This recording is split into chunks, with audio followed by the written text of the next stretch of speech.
recording through Audacity. Cool. And now we are live. Okay. Hello, everybody, and welcome back to the Gelato Beach Podcast. Joining me this week, we have... Hi, my name is Avery.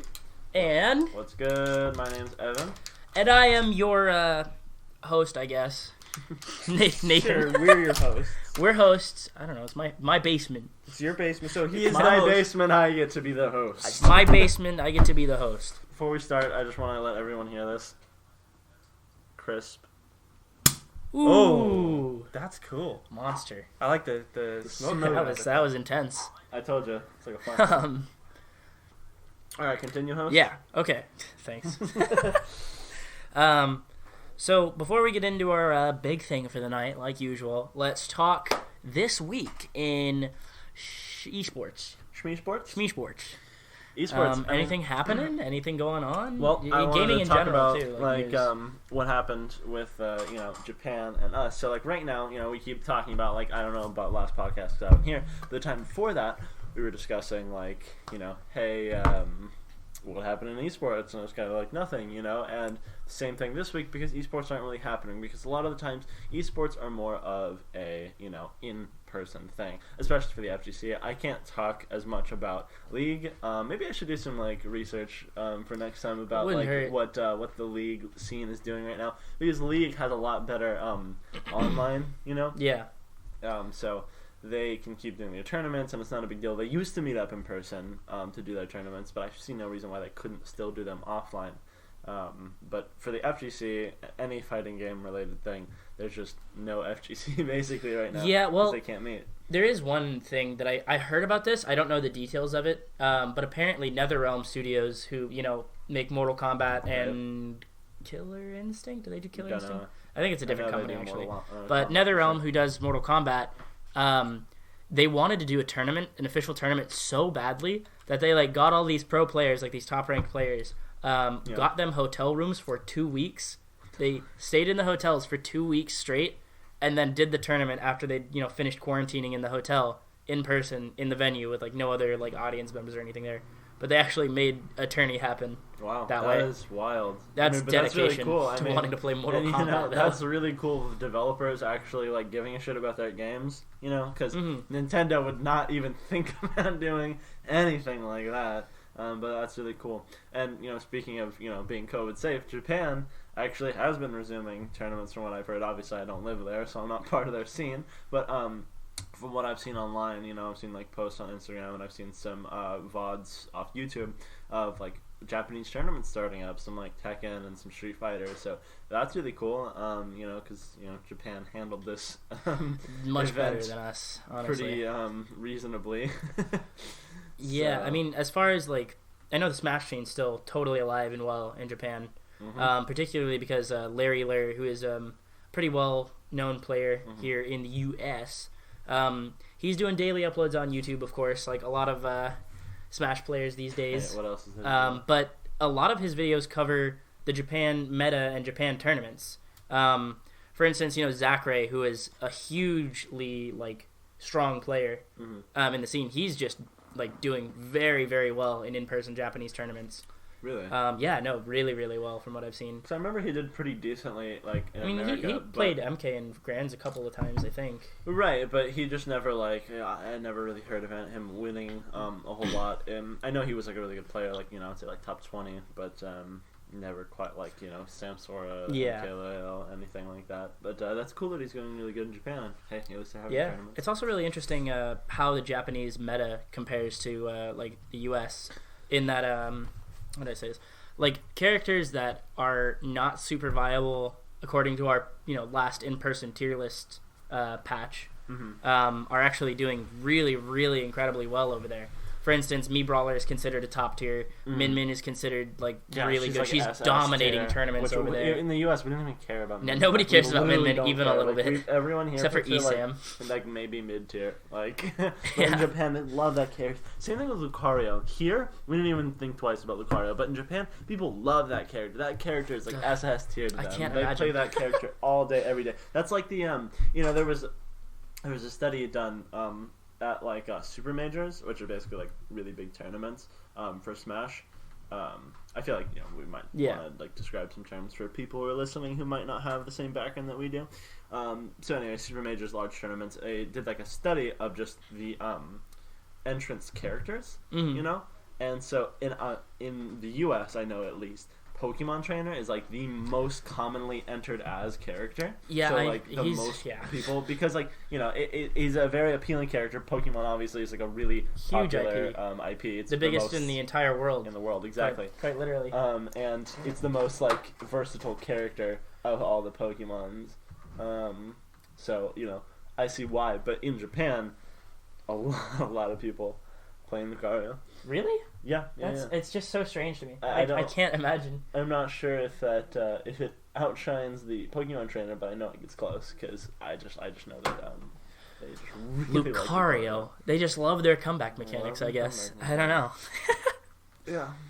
But a lot of stuff like that. Just Japanese meta, very strange. Very different. Kirby also considered a lot better. Yeah, they love Kirby over there.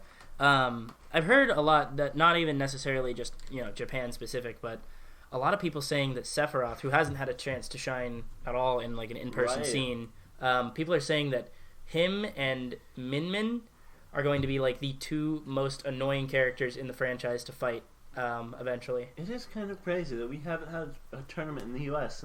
since Byleth. Like Byleth was the last one we saw in tournament. So Min Min, Steve, and Sephiroth all haven't had untested tournament play at all.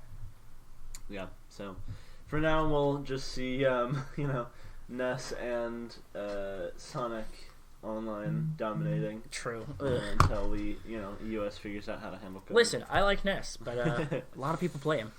Yeah, it's pretty Yeah. Outside of the realm of scenes in Japan and how they're doing with their actual scenes being alive and well over there. News for gaming. Big stuff going on for Guilty Gear Strive this month. Guilty Gear, yeah. A new trailer just dropped recently showing some new details for the game. A lot of fixes to the UI that people were complaining about. Showing off some new mechanics and some supers for some of the characters. We got a new super for Sol, new super for Kai, a new super for Axel. Yeah. I think that was all that they showed in the recent GameSpot trailer. I actually learned about this. Those were the devs playing in those clips. Yeah. So I guess they were trying to show off New Gear. I gotta say, Zato looks so cool. His animations are very beautiful. I don't really want to play him, but because I don't care for puppet style characters all that much. But he just looks fantastic on the screen. Yeah, I can understand why he was in 2 out of 3 of those matches. Mm-hmm. Yeah, but it's really interesting. The beta is gonna be this month. I think this is probably the most anticipated fighting game that's coming up at the moment. Yeah. There's some hype for King of Fighters 15, but I wouldn't say that's anything near Guilty Gear. There's a new King of Fighters? Yeah, there's going to be King of Fighters 15. What does it look like? It's like 3D, because like most of those King of Fighters have been two-dimensional. Yeah. Like even up to like King of Fighters 13, I think it was still 2D, but so it looks like Street Fighter? Yeah, it kind of looks like Street Fighter. Yeah. I can't say I dig the style. The style is like super weird. It's Street Fighter 5, like the models just look so clay to me. Everything's just like chunky. It looks too chunky. I think there's absolutely a way you can do 3D and it's not as smooth. It's not as smooth as like Third Strike animation is fantastic. There's so much packed into every inch of a character's kit. And 5 just doesn't feel like that for me. The colors aren't as bright and engaging. The designs don't have as much life to them. Like their clothes don't move as much as like Third Strike's did. Is it what is it? Is Fighters 3D? Yeah, yes. So if we're talking about like an example of a game or something, now you look no further than Fighters and or Guilty Gear Xrd because they're made by the same studio using the same principles. The animation varies a little bit differently because for Xrd it was their first time doing it and they wanted to do their own thing, but for for Dragon Ball, it's an established series, right? So they need to emulate the animation style of the pre-existing anime. But all of those models in both of those games, Guilty Gear Xrd and Dragon Ball FighterZ, are fully 3D.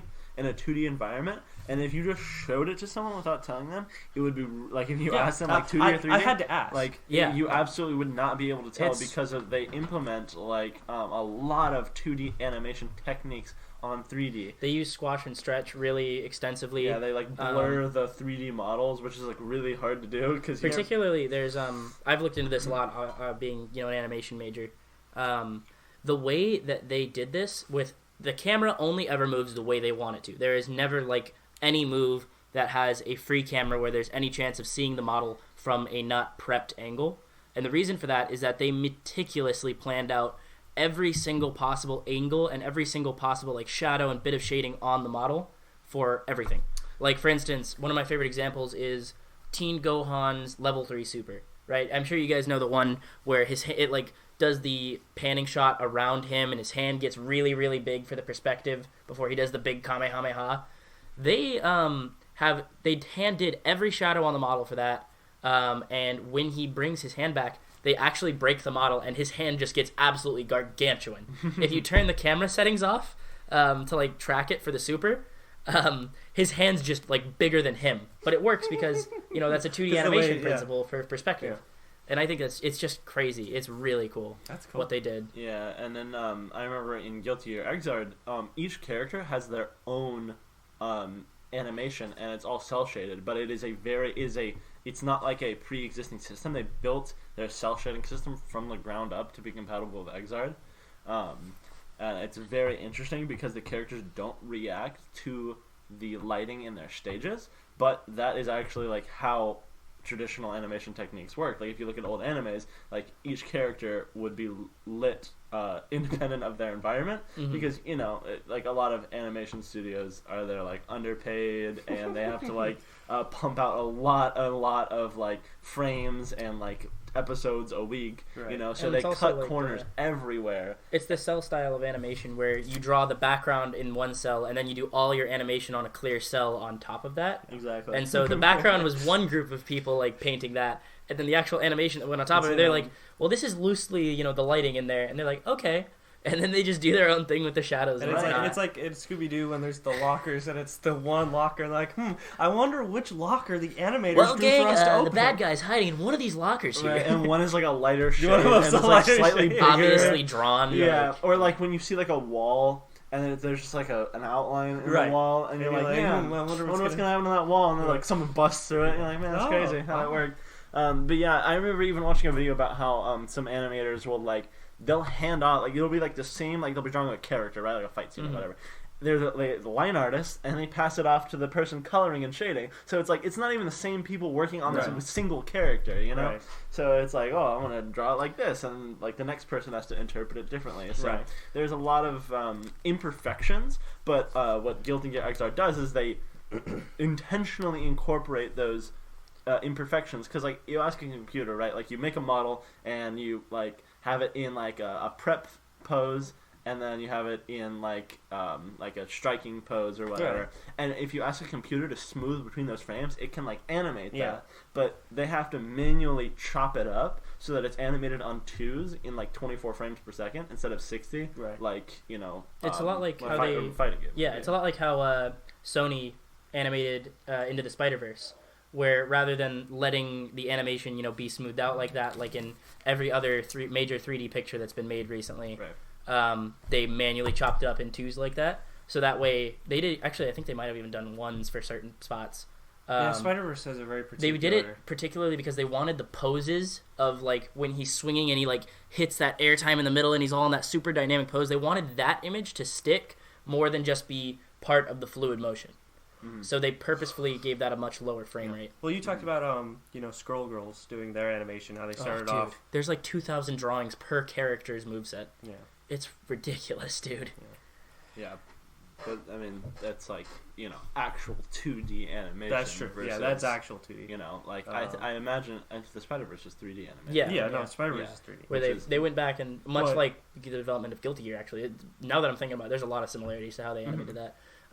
Guilty Gear, they hand-did every shadow. Same thing with Spider-Verse. They went back and hand-did all of the 2D animation on top of that, all the shadows, all the shading, all the, like, little stuff. And it shows. Very similar development cycle. It really shows, and I think that's what makes it really amazing. And then you have things like Street Fighter. Of course. Yeah, where they just have like the 3D. Here's your 3D. It's not awful, right? Like No, I'm not like it's shitting not. all over it, but like it just got no style. It's got no swagger, you know. Yeah. It's got no. You look funk. at something details even as small as like in Dragon Ball FighterZ when a character jumps off the ground and there's like 4 or 5 frames of the dust cloud behind him. They didn't just use a dust cloud simulation. Those are fully 3D full models of each cloud for each one of the frames. Like they 3D modeled each of the frames of the dust cloud. I would have believed you if you had told me, oh yeah, like the models are 3D. They made it look like 2D really well, but all the particles and the clouds are 2D. No, I would have believed even you modeled again. like a lot of the particles. Jesus Christ, it's ridiculous. It's so much work. that's amazing. It and shows. again, it really shows. So. Yeah. So yeah, we were talking about that Guilty Gear trailer. Yeah, pretty cool stuff. It's Pretty coming. cool stuff. We're getting a beta here soon. If you pre-ordered on it's only coming to PlayStation 5, PlayStation 4. God damn. If you pre-ordered, it's going to be out on the 17th. PC. If you did not pre-order, it's open on the 18th for everyone, and it goes to the 21st. Thankfully, it's not tie-in. I hated that. For the previous beta, it was like wake up between 6 a.m. and 9 a.m. and you can play for 3 hours. Like that was the It's worst. not time? It's not time. So No, it's just an starting open beta. on like this the 18th from I don't know. I think it's like 6 a.m. to the 21st at like sometime. I think it's I second, guess kind of like Yeah. what was it, Back 4 Blood? Yeah. One thing I did want to talk about was briefly like comparing Guilty Gear to Smash a little bit in how the characters' movesets have evolved throughout the series, because these are both franchises that have about 20 years of history behind them. Really? Guilty Gear's been around for a long time. But it's really interesting to me that, for instance, in Guilty Gear, right, they just released this new bit of gameplay yesterday for Sol, Kai, and Axel, who are 3 characters who have been in since the first game in the series. All 3 of them, right? And they've had drastically different movesets in each. Not, too drastically, but like... Different moves. Different moves. It's not just small buffs and nerfs. In this one, for instance, Sol is getting a brand new super, and I think a lot of people are speculating that he's losing his install super. Install being, a powered up mode that he goes into for a limited amount of time. Okay.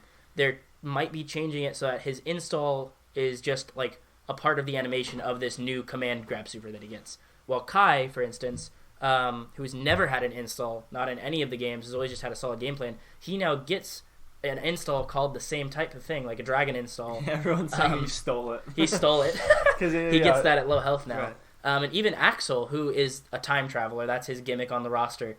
No game ever has he used the time travel, like time manipulation stuff in his moveset. Interesting. Like it is this whole lore. Like in all the games, he's like, oh yeah, I'm like a time traveler who got lost in the wrong time zone or whatever, and like now I'm trying to get back. And he's a zoner who uses like sickles, chain sickles, and Yeah. that's it. And he doesn't use time at all. Like that.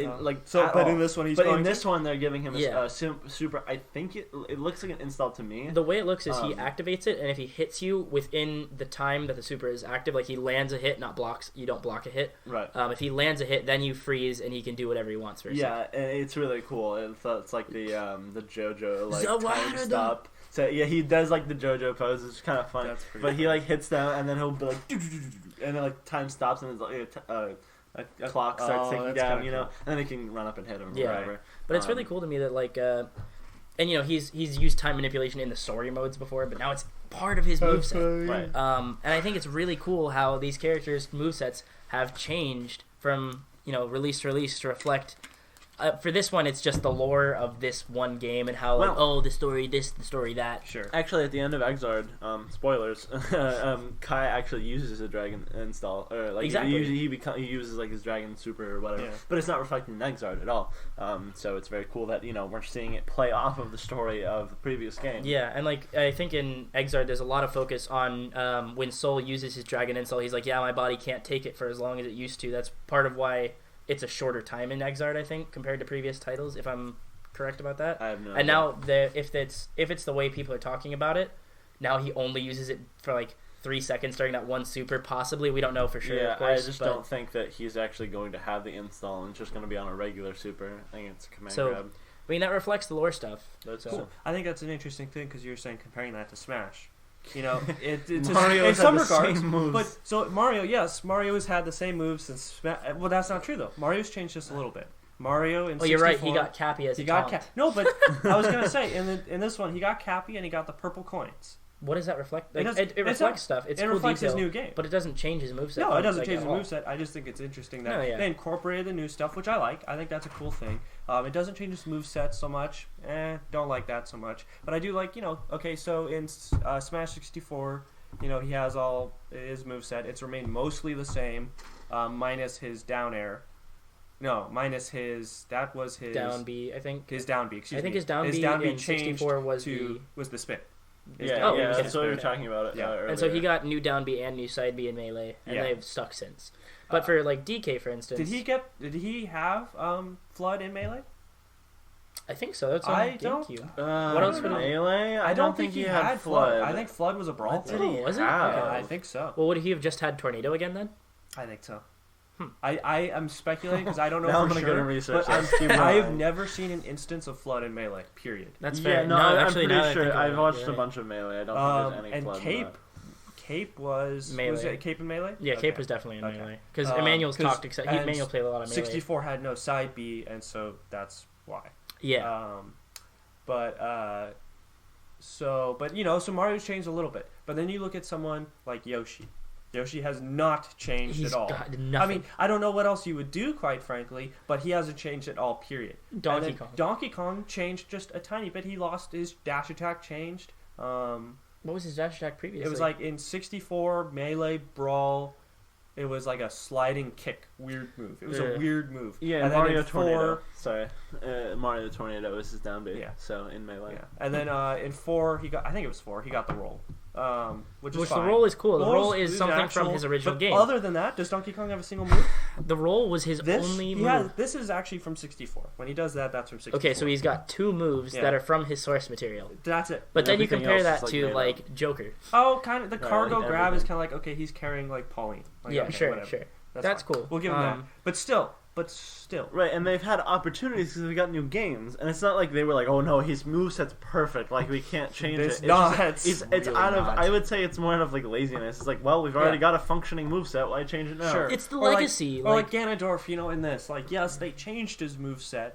And I think that was really for the best. And that was like the coolest, like, thing with this game. I remember so when many this game people came love out, Ganon, and everyone was like, "Yo, it's so sick!" Like they gave Ganon a sword, like that's dope. But like they don't really change moves. Like what? Like they took away functionally. Rock Smash. They stole Rock Smash from even us. Still, Ganondorf's is just a visual change. I think the sword is way better. Like it like kind of changes because now he has a sword. He didn't use that. His hitboxes are different, but like it's still he's like okay, he's still kind of like Captain Falcon. Like really. But like the thing is though, I will say I think some characters' movesets should stay fairly synonymous throughout. For instance, like Captain Falcon, whose entire moveset was fabricated for the purpose of Smash Bros. Captain Falcon has nothing else. Iconic, and he's got nothing else to really draw from. How are you gonna have him drive around on the stage? No, and it would be different if they took out like Falcon Punch or something. That would be horrible, right? It would make no sense. Iconic moves. Yeah, and so his because he is based in Smash Bros. Really, I mean, outside of F-Zero. And in F-Zero, he really has nothing. Yeah, but like for Donkey Kong, right? Donkey Kong where has plenty of majority of his moveset doesn't even reflect his source material, like a little bit even. Diddy Kong, and he has the stuff to draw from, Yeah, Diddy Kong's a little better in that regard. A little bit. The jetpack, okay. Then you have the peanut gun, okay. That's the same game actually. You got the banana. Banana's good. Okay. That's about it. Right? No, his dash attack is a reference to DKC, the Donkey Kong Country. Right.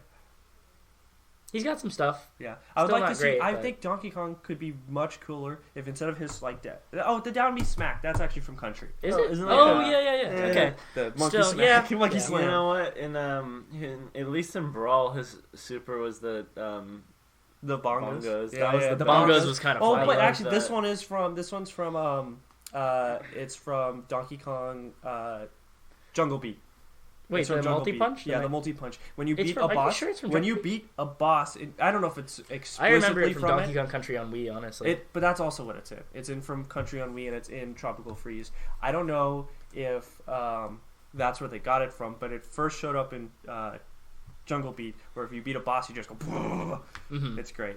But I want to see, like, instead of his side B, like, what in the world is his side B, right? I want to see like he picks up a barrel and he throws like this big slow projectile. His up like a B heavy is with just a big him slow. spinning. Yeah, and they could have just had him get in one of the shooting barrels from Donkey Kong Country that is used for like movement all the time in those games. It would have been really cool. He hops in the barrel and it's like it does the thing where it goes back and forth. And you have to shoot it at the right angle. Like that would have been sick. That would have been really cool. So I think Smash Bros. Give it a hitbox even. I think Smash Bros. Is very strange in that it has a problem with doing that type of thing, but it also really excels at incorporating movesets like, I don't know, like Banjo-Kazooie's moveset. That's all from the game. But, new stuff, but they're afraid to change old stuff. Exactly. And I think it has to do with, like, like if we're getting looking a little deeper, reading a little bit below the surface, I feel like it has to do with, like, a kind of a disconnect from the community. Because, say, for Guilty Gear, they, like, they saw moves that were kind of lame, like Kai's flip, and they were like, hey, that's kind of lame, let's change it. Let's make it this sick kick thing. Yeah. What's a good example of that, actually? Sakurai does not care about Earthbound and Mother all that much. And something that makes that really evident is that both Ness and Lucas, neither of them learn PK Fire, PK Thunder, or PK Freeze, or actually no, they do learn PK Flash. But like 3 out of like 4 or 5 of their most iconic moves, they can't even use in their source game. Right, like that's like their party members. PK Fire, like that's a big thing. Like the Earthbound boys can use PK Fire, but like they can't. They can't. They canonically cannot use. Would PK you Fire. say they have enough material without those moves? I think I think a great example of this would be like in Project M. They got rid of PK Freeze. Yeah. And instead of that, his neutral B is PSI like attack up. Sure. He buffs his smash attacks, and it's balanced pretty well in Project M. I think it's really cool. Sure. But like a big part of combat in Earthbound and Mother 3 is buffing your characters up so that you can hit big, right? And I think it was super cool that they incorporated a move that Lucas could actually learn in a way that was effective for Smash and made him a really interesting like character that changed the properties of his moves in that way. I think that was super cool. And like they changed his PK Fire to be a little tiny minor PK Freeze because that way it's not the exact same move as Ness with just different properties. And I will say like they do use the most iconic move for both of them is PK Love for Lucas and PK Rockin' PSI Rockin' for Ness. That the particle effects for those moves are on all of their normals. All the particle effects on their normals, like the circles for Ness and the hexagons for Lucas, that's directly from their like strongest PSI attack. And I think that's really cool. But I think there's definitely other stuff they could have maybe drawn on. Like instead of PK Thunder, there's a teleport move that's really fun for Ness. Like the way his intro is in Smash, for instance, where he comes out of the portal and he's all burnt up. Yeah. That's PSI teleport that he like learns in the game. Right. It's got some unique mechanics behind it, and I think that would have been cooler than PK Thunder. I always wondered about that, like why he was like burnt up and then like shook it off. Yeah. Basically, basically in Earthbound to like fast travel between towns, you have to find a really long straightaway, and you use PSI teleport. And you just fucking run down the straightaway at maximum speed and then just blop out of existence and like show up really burnt from going so fast in the other town. But if you aren't on a long enough straightaway, like there's a wall, you're just fucking boom. That's funny. Which makes it really miserable to teleport in like cramped spaces. That's funny. So I think Smash Bros has a problem with updating older characters, but excels at creating movesets for new characters. Absolutely. Or characters that don't already have any possible moveset. I mean, you'll get Piranha Plant. Fantastic. That's super cool. It's all these different. They reference all these different types of Piranha Plants through the Mario series, right? Wii Fit Trainer. What do you do with that? Well, they made up something. Duck Hunt. It's great. Duck Hunt. Duck Hunt's what amazing, do you do with Duck dude? Hunt? They're like, let's incorporate the light gun. Look at all the newcomers to this game. Like literally, you can just look at like Inkling through Sephiroth. All just have amazing references to the game. Like almost every move has something to do with their source material. Yeah, I would go so far as to say pretty much like middle, like most Brawl characters and then onwards are really solid in terms of their movesets relating to their games and just being really solid movesets. Melee characters and 64 characters have not changed significantly, with a few exceptions. Ganondorf, Donkey Kong's little Mario's little things, and then those, but a lot of them don't relate. Peach has Peach has the turnips. Peach is another one that has not changed since like Melee. Yeah. She has like the same exact moveset. She has the turnip. She has like tennis racket, golf club, frying pan. I'm pretty sure she has that in Melee. versus frying pan. No, I'm not saying it's changed. I'm just saying like, that's a reference to the games, the tennis racket, golf club. But what's the I don't understand the frying. So it's the Mario Party mini game. You have to cook the cube. Yeah. That's new though. That's new. Well, they saw in the future. You know what they did that for Joker? Because Joker grapple hook. Yeah, that's fair. I don't. Okay, it might be wrong about this, but I don't think Royal was announced when Joker was announced for Smash. So they revealed him, and he had a grappling hook, and everyone was like, "Why does he have a grappling hook? Yeah. Like he doesn't even have one in his game. Like they just made his up be something that like he doesn't even have in his game." And also, I think it's very interesting how they made his like Arsene comeback mechanic because it functions absolutely nothing like it does in the game. Like completely unrelated. It's like if they gave Link like a comeback mechanic, and he got it was like the Rivali shows up over his shoulder. It's like the same thing because like there's absolutely no reference to it whatsoever in his base game. Oh, you know what? They did change Link a little bit, at least for Link this. Link got a cool rework. I mean, bomb, but it's just bomb. Yeah, I think it does change his playstyle. Mm-hmm. And same thing, honestly, another one that got reworked a little bit that doesn't get focused on nearly as much is Wolf. I was gonna say Luigi, but Wolf is Luigi with his grab. Wolf was in Brawl. Actually, a lot of his moves are really pretty changed from Brawl. I mean, I feel like maybe like frame data, but like like he's got a brand new Nair. Yeah, I thought Wolf got a full rework. Pretty, not like a full rework. A lot of his moves are similar, but like for instance, his Nair in Brawl is like a Kirby spin where he tucks up into a little ball and does a spin with like no lingering hitbox. And they fully changed that to like be a sex kick. And there are like a couple other moves like that got really... We should explain what a sex kick is. I think we should just go past that. Yeah, if you want to know what a sex kick is, Google it. Yeah. Turn on Google search. It's lingering hitbox. It's a foot. It's a foot. It's a foot. I think any lingering hitbox is technically a sex kick. But such a Pokemon weird Trainer got a big change in this one. Dude. The way Pokemon Trainer worked in Brawl was so frustrating. Yeah. So frustrating. Like, basically, your Pokemon would get worse the longer you use them. So if you use Squirtle for like more than a minute, he would be exhausted and he would move slower and have more lag on everything. And it's just like, fuck, well, I guess I have to switch Made Pokemon. him unusable, basically. Yes. And so the reason for it was, we want you to use all three Pokemon. But it just fucking sucked. I want to play Ivysaur. No. He's really tired. You better give that guy a rest. Like, wow. No. Pretty bad. I think the way it is in this is a lot better. I would agree. You can at least pick and choose. Although I gotta say, Charizard got hit the worst out of anybody. He's good. Rock Smash. 2 words. Okay, actually, Rock Smash. His forward air in Brawl is still like my favorite move he's ever had, and it's nothing like it is now. He his forward air? Put both his wings back and then put his wings together and shot fire and like a huge in front of him hitbox. I remember that. He's got that in PM. Yeah, and it had like a really big wind box too. It was very like a good move to use. I really enjoyed using that as opposed to like Slash is what it is now. I mean, that forward air is really good. It's good, but it's also like it's hello, not Bowser's, super unique. Bowser's forward air. Yeah, right. So all right, well, you guys want to move on to our main thing? Yeah, absolutely. 40 minutes in. To our main topic. Hey, we're actually only 30 minutes in because we started at 10. That's fair. So the big thing to talk about tonight is how games are designed. We're going a little bit more onto the dev side of things. Obviously, we don't have a ton of insight into this, but we've watched some YouTube. We've done some research. We've done a little dev ourselves. I think we could do a pretty good job. We're going to talk about how games are designed with competitive play in mind, and how they're designed with casual play in mind, and how this kind of overlaps a little bit, and how these change gameplay, what demographic you're aiming for more, and if you can aim for both, of course. And I was thinking we should talk about mechanics, talk about dev support and goals, talk code, talk player interaction, all that good shit, but we should go one genre at a time rather than going, oh, we're talking about CSGO and Smash too. That relates to Smash a little bit. Let's talk about what are we talking about. What do you guys want to do? FPS, FGC? Sure.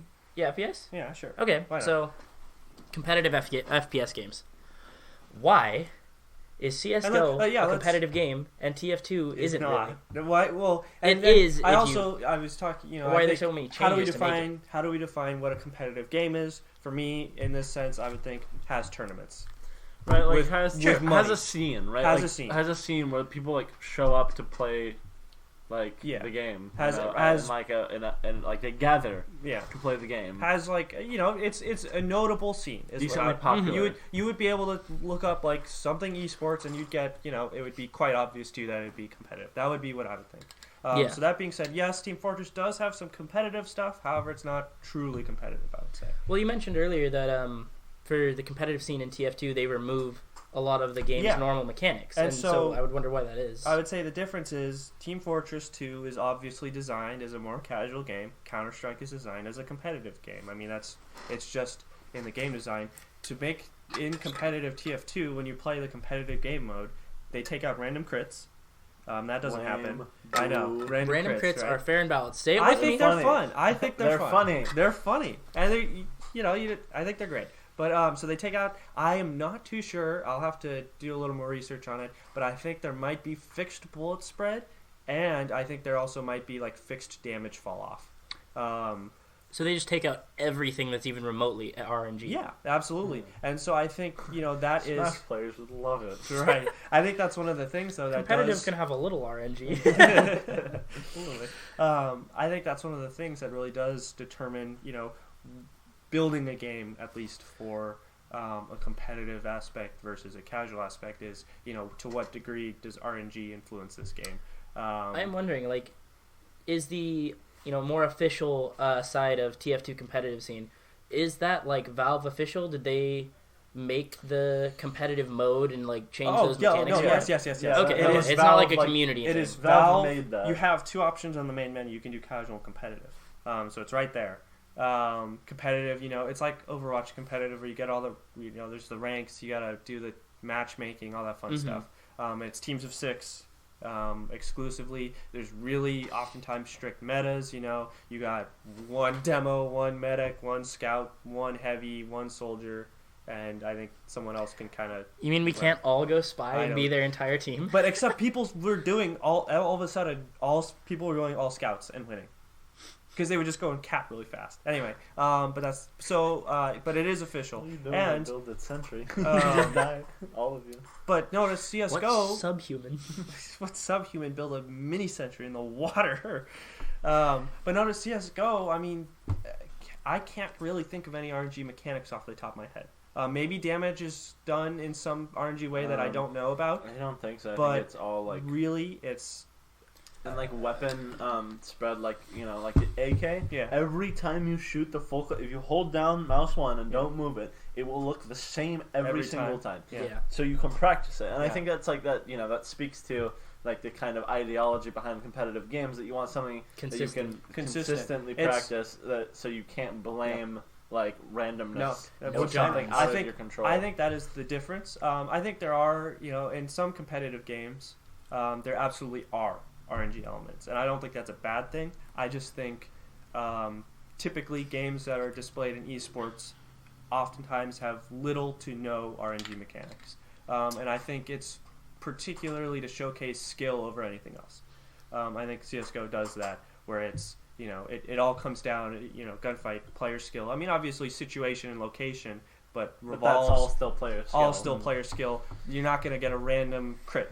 In other words, so I'm wondering, do you think competitive games are generally designed in a way that rewards player skill specifically? The more time you put in, the better you will do at the game. I mean, obviously, yes.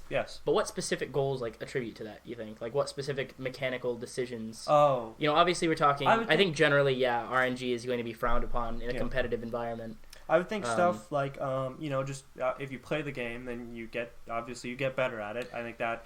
But that's any game, really. Yeah, even random games, Team Fortress 2, even though there's a lot of random elements, if you have someone who's new versus someone who's experienced, I think Team Fortress, despite the weirdness. I think Team Fortress is also kind of a strange case, because it is just a Valve game, and so it has a finer polish to it, a finer degree of, these mechanics to it that still lend themselves towards a competitive nature, even though it's more casual. But I think, CS:GO, as you play more, you understand the mechanics better. Oh, I don't hold down the AK, instead I tap.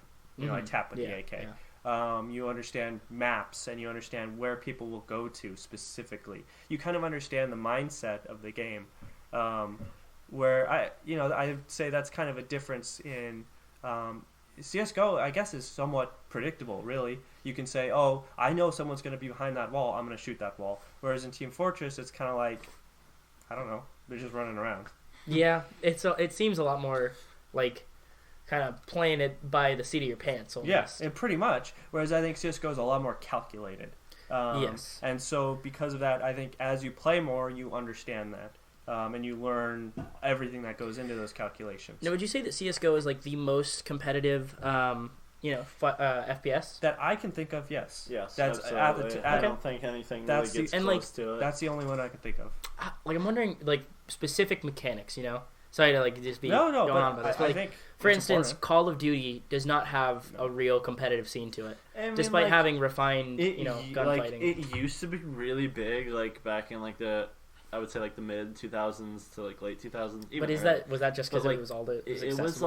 It was just like really popular, like insane. Like they would like have big ass tournaments. Yeah. Like, I would say like a lot of the early days of esports started with Call of Duty and like the MLG circuit. Like everyone makes my jokes God. about like MLG nowadays. FaZe Clan, dude. Yeah, but like that shit was like that was the big deal. Like that was the shit. Like back in the day, like early, like mid 2000s. I totally forgot about that. That's kind of like how, and it was on like TV, you know. Yeah. Like you had the television of like the COD like pro circuit. Guys playing like Black Ops, like Modern Warfare, and like that's how like a lot of the modern like esports got started was with that. But I think we kind of see like that phase out more recently. It's just because like they just pump out a new game like every year for like Christmas to make money. Yeah, notice I would say most esport games are pretty long standing.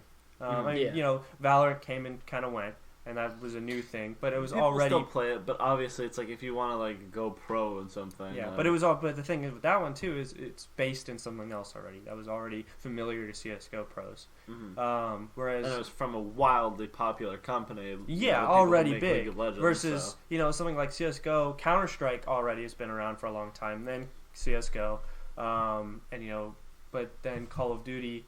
Then there's this new one. Then there's this new one. And I just remember they just announced another one like 2 days ago. Yeah. Oh my god. Like it is like exactly what I'm talking about. It's just like they just like. That's unfortunate because I heard good things about the last one. Yeah, no, I had a really good time with Cold War. I mean, it is two separate dev teams, So maybe this one won't be good, and then the next one will be. Right? Yeah. I think it's very interesting how they do different teams. There's like Modern Warfare. And like Black Ops, it's kind of two teams switching. The two teams that I remember, one of them is Treyarch, which is the Black Ops team. Yeah. The other one is Infinity Ward, who does like all the Modern Warfare ones. That's like their two biggest IPs that are like what each one's known for.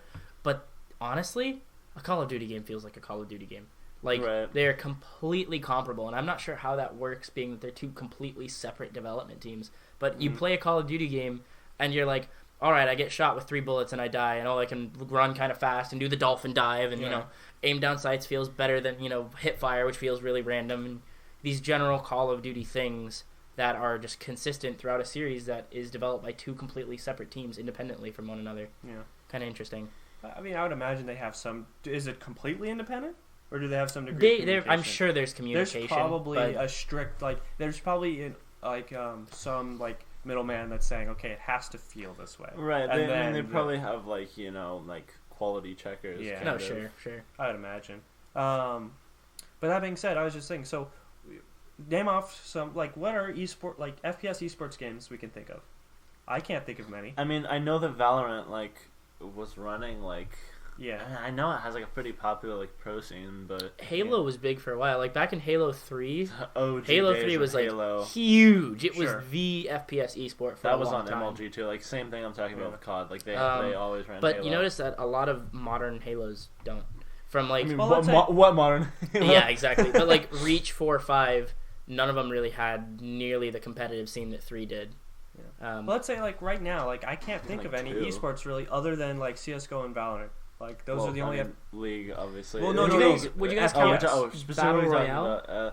I mean, there was a time I would say junior year, senior 2017, year, they were running in person a Fortnite tournament. Well, then yes, technically I would. So I would count that, But I mean, Ninja got big for being really good at the game, didn't he? There was that like 13-year-old or whatever who won that Fortnite tournament, and then he became like a millionaire or something. Yeah. He made like a lot of money. Now is that still current though? Would we say? No, absolutely not. I would say like that scene is pretty much dead. Like I don't know. Yeah. People really don't care about that game. I would say at one point yes, but now no. What about the design of battle royales? Like, stopped them from being a continuous esport, even though they're still super popular. The market just got so burnt out after PUBG. I think it's absolutely a burnt out type of thing. Fortnite got wildly popular. Everybody wanted a battle royale because the monetization system for that is so good with like skins and like weapon skins and loot boxes because it fits the loot box thing perfectly. Yeah. Everybody, every developer and their mothers wanted to make a battle royale game and cash in on the craze because it was fun, right? You could play with your friends. It's fast. You can play a match in like a match could be 10 seconds. Yeah. You could fall in and die, and you could win in like 20 minutes. So there wasn't a huge time commitment. Someone who worked like 40 hours, 50 hours a week could hop in and play with his friends just the same. It wasn't like there was a huge skill gap or anything. So. Well, it's just like very team-oriented, very tactical. I mean, we've obviously, the three of us have been playing a lot of Apex Legends in the last week or two. New season and everything. Oh, God, so fun, though. I think the thing is... And the thing is, all the things you're mentioning are exactly why I think we've been playing, Right? Small time commitment, really good with friends. Like, you could hop in and just die, you could hop in and just win. Like, and I've already spent money on it, so... Yeah, same. I bought the pass. I think the reason it really hasn't stuck with the competitive community is because there are significant RNG mechanics. Right. Yeah, right. Because landing and like getting loot, like you could. If it was the loot was the same everywhere, that would still the landing is what the problem is. I feel like how do you set that up in a tournament situation, like where it's like I don't know. It just seems strange because CS:GO and Valorant, you start on your side. You buy your weapons. Okay, now you move. But this is like there's no randomness. This is like you're just dropping somewhere, and how do you do that? How do you do that competitively? Do you competitively guess where the good loot is? Right, and even if the loot was not randomized, even if the loot was like every spot should have roughly equal stuff, or the whole map will be the same every time you play it. Like the sniper rifle will always be in this spot. That'll always be there. Even still, the dropping I think is such a mechanic. The mechanic doesn't allow for it. I feel. Yeah, and the very interesting thing about it is like a good analogy would be back when I used to play Magic really a lot, and there was this we used to play what's called threes, where in a typical Magic game you're fighting one opponent. It's same thing, the same idea for Yu-Gi-Oh. It's like 1-on-1, and then we would play another game mode where it was free for all, 3-person, so you can attack whoever you want. Right. God, I remember seeing you guys doing this in the library, like you and Isaac Thomas, I want to say. I don't know if he played with Isaac. Yeah, he did. But basically, what happened was 2 people would fight, and the third person would sit there and cast a bunch of creatures and build up a big ass defense and not get hurt. And then when the other person's low, then he just steps in and like wipes the floor with him, and that happens a lot with battle royale. So how do you stay competitive where the strategy is to not play? Not playing is a valid strategy. And you shouldn't be rewarded for that. Absolutely not. And so I think that's how you and David won that match, right? Yeah, exactly. Yeah, David and I won a match. It was like it was literally like his first game playing. We did nothing the whole match, and then we got to the last 2. David got domed, and it was me, and I clutched a 1v2, and we won the whole game. Yeah. So we beat 100 other people by not playing the game. Yeah, and so I think there's an inherent problem with battle royales. Right. I also just thought, are there any single or non-team based or single player esports that we can think of? I mean, like speedrunning. Besides speedrunning. I think that absolutely is an esport, but besides speedrunning, are there any like FPS, MOBA, yes. Fighting games are one-on-one? Well, yeah, they're one-on-one, but I was thinking even like beyond that, time trials for racing games a little bit, but more even than that is isn't there a scene for rhythm games? Is it? Oh yeah, I want to say. I mean, there's not tournaments, but people play those very competitively, like Osu, and there's like a free Guitar Hero game for PC. Sure. And you would say there's a competitive scene for this? people are crazy at that. Like people, Chippy. Yeah. I mean, like you kind of have to like define like where do we draw the line of competitiveness because kind they're of not competing against anyone. You could call it like a pseudo, kind of in the same way, like a lesser, like how speedrunning does have its scene. I would absolutely say speedrunning has a scene, but kind of in that same vein where it's kind of almost, but okay. It's almost like that is a weird example. Rhythm games are a strange example where the games are absolutely not designed intentionally to be competitive or be any sort of esport at all, I would say. But the scene is just so passionate about the games that they almost like made it one themselves, I would argue. Well, yeah. Also, I did want to mention, from a design perspective, the philosophy behind battle royales and like Apex and Fortnite, of course, is you hop in and you get a unique experience every time because you're always dropping in a slightly different spot with different loot, with different people.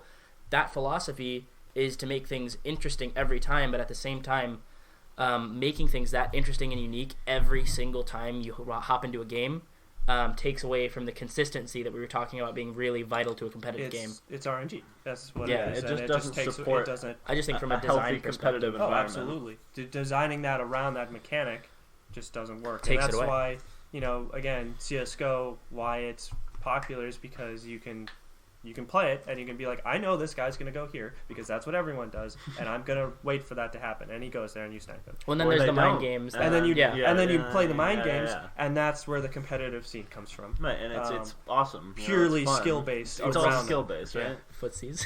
Yeah. Well, I mean, that's the thing. There's the game, Footsies. It's a fighting game with one button. And kick. Yeah. Or dive kick, obviously. Yeah. Everyone loves that. To bring that one up, It's all skill-based. It doesn't matter about the tool. Well, I mean, the tools obviously are a big part, but it expands on it, and you don't need the extra fluff, Yeah. At a core it's a deconstruction of the genre. Yeah. All you really need is, like, one attack, that you can play mind games with. Yeah. Because at the end of the day, competitive is player versus player. Yep. A lot of times. Yep. Yeah. And we've been talking about FPS a lot here, but I think it would be interesting to look at some other. I think if we talk about fighting games now, I do want to talk. You had mentioned the scene came from like the scene wasn't really the game, like for rhythm games you're saying. It's not really from the games being designed for the scene, just it developed around it. I think that kind of, obviously Smash Bros. Was designed as a fighting game, but it was a party game. It was a party game. I mean, with fighting game options. Excuse me, a party game with fighting. It's a party fighting game is really what it was. Right, it is a party fighting game. That's all it was. It was silly. Its design philosophy, and even to this day, it is the design philosophy of the game. Primarily is a party fighting game. That's very casual. And then but then you have Melee again, and a Melee. It was designed. I'm sure. Philosophy. I mean, I don't know so much the history of it, but I don't think there was tournaments when there was Smash 64. I don't think they were doing Smash 64 tournaments. I think they were. There were Smash 64 tournaments. I mean, I think they still run Smash 64. No. SmashCon during Smash 64's run before Melee. I think so. It was very grassroots. Yeah. Not like big super mega tournaments like we have right now, but absolutely, yeah. People were playing that game. Well, never mind. But I do think Smash Bros is one of those cases where it's not necessarily. I mean, of course, it has some of these elements. It's a fighting game. It has those elements baked into it, but they didn't design it as a competitive. They didn't design it as an esport game. That's for sure. And then look at it now. They don't support it still, but it's still very popular. They don't like when people play it. They don't like when people play it, apparently. But it's a very popular tournament game, and probably will remain to be one as long as Smash Bros. Continues. Yeah. And even when they stop, if they were ever to stop making Smash Bros. Games, it will still remain, I believe. People will play these games until the sun burns out. Yeah. I'm pretty sure. Yeah. Like these games are just so wildly popular, and they don't design it for it at all. Like they don't design it for the popularity of like the competitive aspect of it, but it does not matter. People will take this game and like force it to be an esport, and it's not like I'm mad about that. I mean, I think I'm guilty of doing that myself. When Scout wanted to so let's play some Smash Bros. I'm like, all right, Final Destination, no items, 7 minutes, 3 stocks. Right. It's like, can we play the fun? No, we can't. You Want to go to Pac-Land? I can't believe Scout didn't even get to start with items. No, she didn't. We basically, just started. You put her right into cold turkey, dude. Cold turkey. I was like, we're doing boot camp, okay? We should play one of these days. We should play a game with. I know Nate likes to have hazards, or not even. Nate doesn't like hazards on. He just likes picking non-legal stages, which is fine. That's fun. We should put items on. Yeah, we should do all items on high frequency. Oh my god. The initial the issue that causes, like, obviously it's not, I'm talking about it like seriously, the reason why people don't use items, and I thought that was very interesting because I never really thought about it, right? I'm like, well, items drop for everyone, anyone can get items. Right. Like, what's the problem with it in competitive viability? Point too, yeah. But the reason is about stage control. Yeah. If the items drop on stage, right? Yeah. You get an item, you use it against your opponent, and it gives you stage control. And the stage is where the items are. So you get more items. So it's particularly certain snowball items, mechanic. You get, Pokeball, assist trophy, and that just controls the entire space and for you. They control space for you. Especially and when some you of them are Ninja, Gaiden guy who chases your opponent down. Yeah, some of them are insta kills or Oh yeah, like the Galactica the hammers thing, and shit. where it grabs you and just takes you off stage. So. Well, yes, in theory, it drops for everyone. That should be fine. Like, that sound... you were saying it, I'm like, oh yeah, that does sound fine. But the thing is, not only is it, crazy amounts of RNG and what items will spawn, where they will spawn. Using items begets using more items. Exactly. Yeah. Now, at that point, it's just throwing things at each other. I think if they spawn in the same location every time, like, if you were trying to make it competitive somehow, if they spawned in the same location... every time, smack dab in the middle. You'd have to be on, a bigger map, though. Even still, with characters spawning, start positions, you could argue that, one person gets a better item than the other one. There's just an infinite rabbit hole you can go down, and I think that's why people, I think probably there are ways to implement items in new and interesting game modes that have the potential to be taken competitively. For instance, I don't know if you guys saw the stage builder stage called Mother Baseball. It was pretty big for a while. Basically, it looked like a baseball diamond, and one guy stood in the middle here, underneath the plat, above, lava, right? And somebody else was up top, and the dude in the lava pit was, a mother character, Ness or Lucas, where his F smash is a reflector. Right. The other person is up in the top, and they get tons of those teleporting, beast baseballs. Yeah. And so they can throw the beast baseball, and it's going to go in one way, teleport, come at them from the other way. So the person has to, react so fast and hit that. And if they don't hit it in time and they get hit, it bounces them into the lava, they die. But if they hit it, then it'll switch them places with the person up top. It was actually really interesting. It was super consistent, actually a competitively viable game mode. I think it was super cool. It was a really interesting way to use items, specifically the beast ball only, really. Sure. But to use an item to do something like that is super cool, I think. Right. Yeah, I absolutely think there's ways to incorporate items into a more competitive mode. I just think they're so specific. Again, RNG doesn't lend itself. But again, Smash Bros. Is one of those few exceptions where it has pretty high degrees of RNG comparatively to other games. Yeah. Right. Villager Turnips, Game & Watch. There's a lot of RNG in this game. Quite a few, yeah. Luigi. 1 in 10 misfire. Yeah, there's quite a few, and it doesn't seem to dissuade people from playing it. You see Game & Watch, and I don't know, you expect the RNG. And it can create some pretty fun moments. It really creates some interesting stuff, I gotta say. Another thing, so more widely FGC, alright?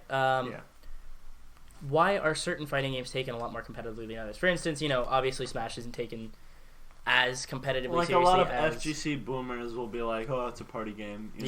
Where it is obviously intended for that, but it is probably, I would venture to say, the most popular fighting game. Yeah. I don't think you can really argue with that. Objectively, the most popular, yes. It probably the sold biggest the most tournaments, copies. The most copies, the most, the biggest player base, the most continuous players. And I think it's hard to argue against that. Well, it's also the fact that, fighting games in general are designed in a way that is not friendly to newcomers and to casual play, because they're designed to be a competition. Everybody no matter plays Smash, what you do, if you're playing a fighting game, it is you versus them fight.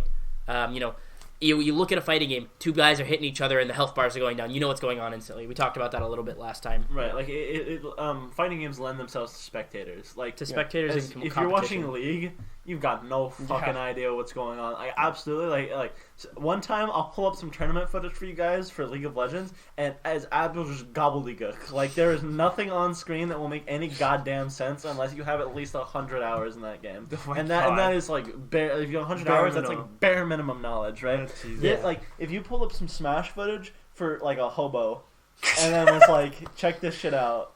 They could kind of like if you ask them like you pause. They'd be like, "Oh yeah, that's Mario." Winning? You're like, who's winning this fight? You know, who's winning? Oh, the guy that's smacking the other guy more. Right. Like that's the guy that's winning. Right. So you know, it's a very easy spectator sport. Yeah. And Smash lends itself for newcomers way more. It's like Mario Kart versus Forza. Oh, you know? Absolutely. So like purists will be like, you know, they'll complain all day and all night, but if you ask some random dude, you're like, hey, you want to play Mario Kart? Right.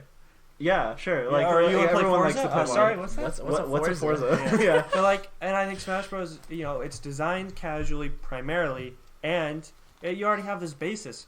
Oh, that's Oh, Donkey. Oh, Pikachu. Brand recognition is Oh insane. my god. I mean, it's like the Apple of fighting games as well. Like you got the brands. You know, you could like retexture all these characters, and it probably wouldn't be as popular. No. Oftentimes that is my problem. Like I like fighters, and it's because I like the Dragon Ball characters. I like when Cell does the funny line. I wouldn't play that game at all. Like if it was renamed something and had different characters, I would have been like, oh, that's. But I like neat. Trunks, and I like when Vegeta goes, you know. So it's like when that's why I like to play. When Nappa leans down and says, "I'm planting a big one," and he puts a Cyberman in the ground, I'm like, oh yeah. You do it, go. But then I see, I don't know. He said the line. I see King of Fighters 17. 415? I see King of Fighters years in the future. 17. You recognize Terry Bogard. I see Terry because I know him from Smash Bros. I see all these other characters and I'm like, oh, that guy kind of looks cool. I don't care. Goodbye. Yeah.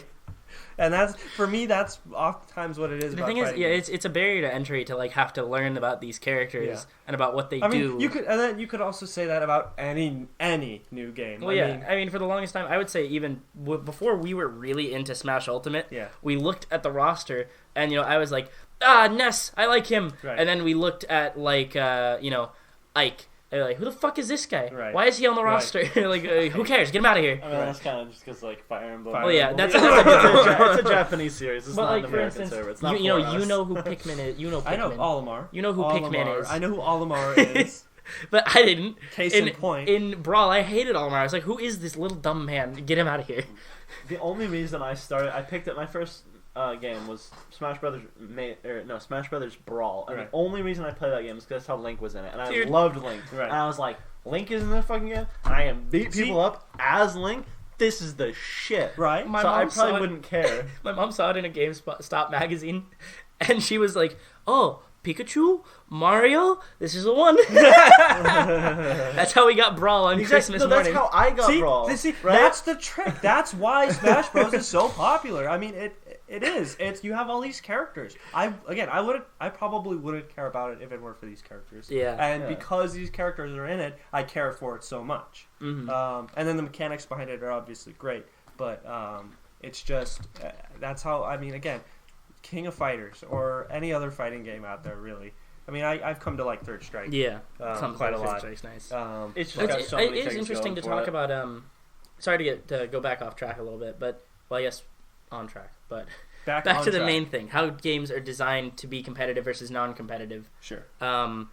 It's interesting how goals differ in fighting games because the goal is always to reduce your opponent's HP to 0. Sure. But I would say goals in Street Fighter V, or just Street Fighter in general, Street Fighter moment to moment compared to like Guilty Gear, vary drastically because you have different meters to worry about. Right. You have a lot more mechanics generally to worry about in Guilty Gear, with air dashing and air blocking. Compared to you got your Roman cancels that extend combos and like much more in-depth combo routes. You could have a game where there's no chip damage, right? You just get them down below your health. You're like, okay, I'm done. Yeah, and you block, and you're like, now I'm on defensive. For the timer. Yeah, now I'm on defensive. Yeah, and that changes how goals work, and that changes how it's played competitively, like in a serious way. Yeah. And I think that's a really interesting thing to think about, like how you design a game with goals in mind that lend themselves to competition like that. Yeah.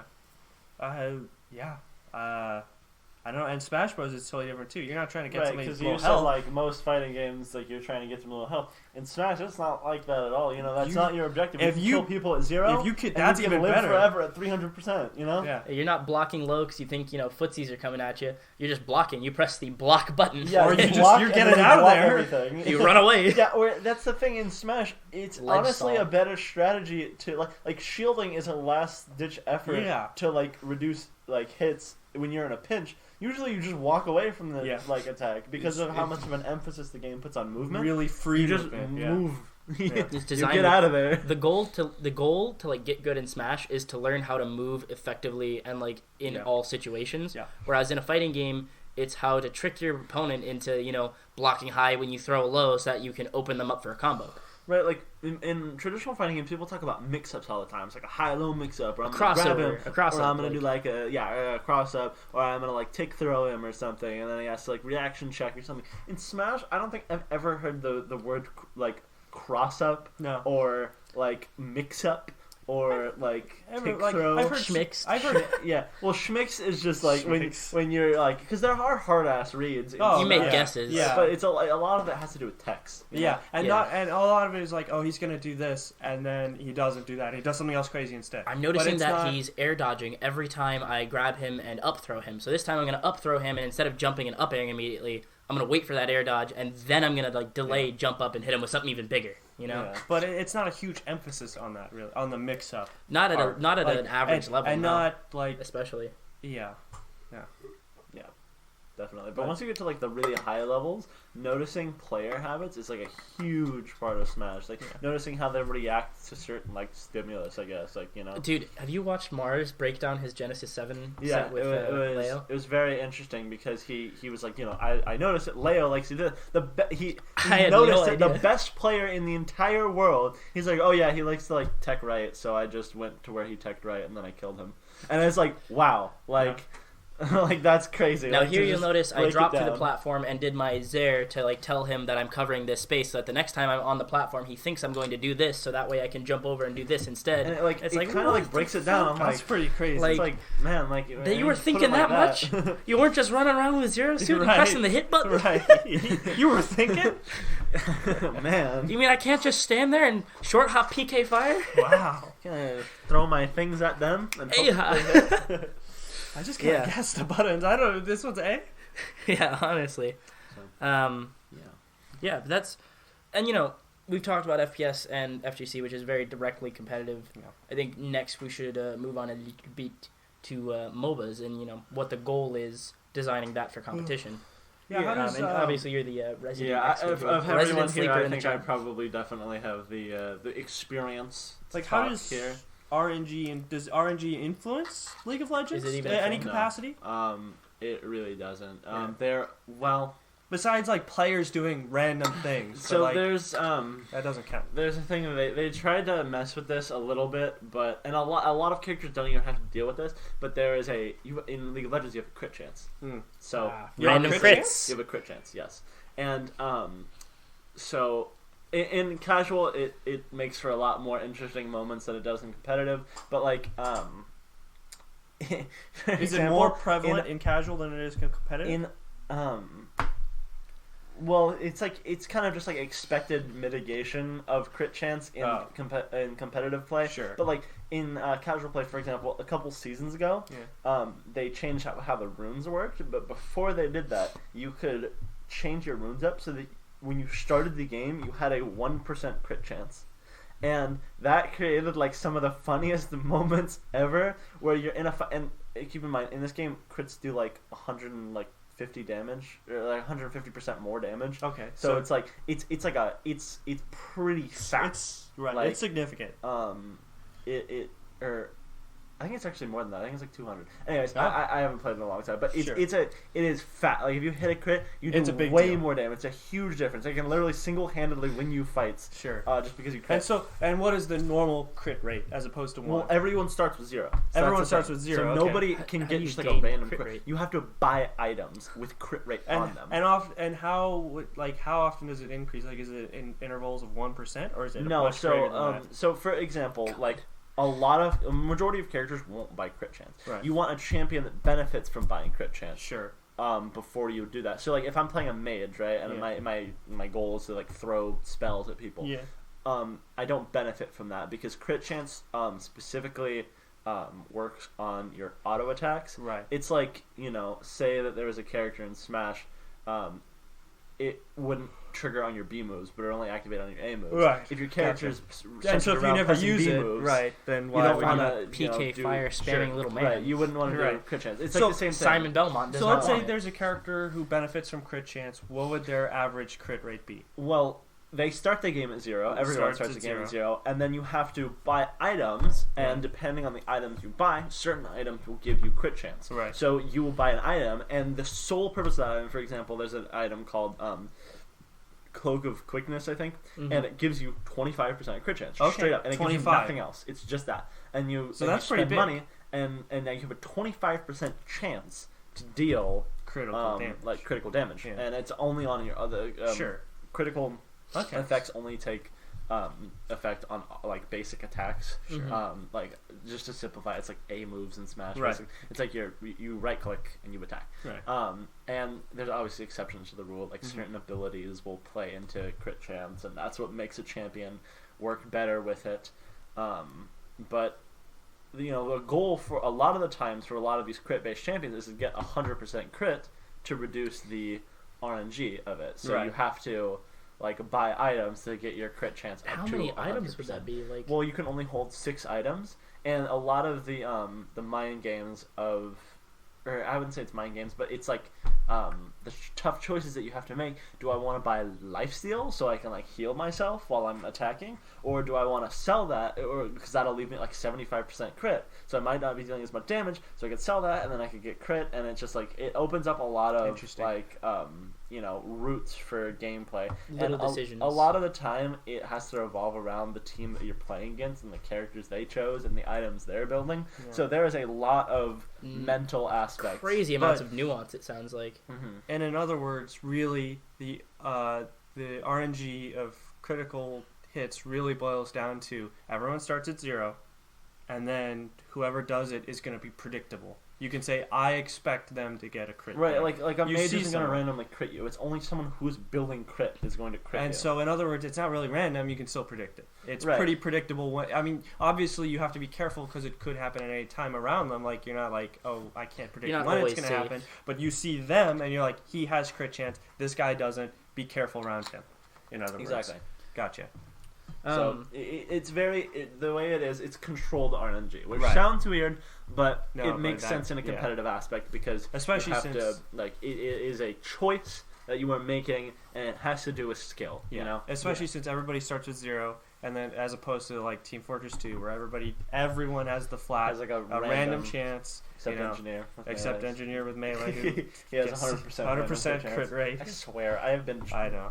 My head has been dented so many times by an engineer's wrench. Especially when you're a cloaked spy. I'm running around. And then I just run past him. Bam! He's just holding it out, and he clotheslines me. Yeah, pretty much.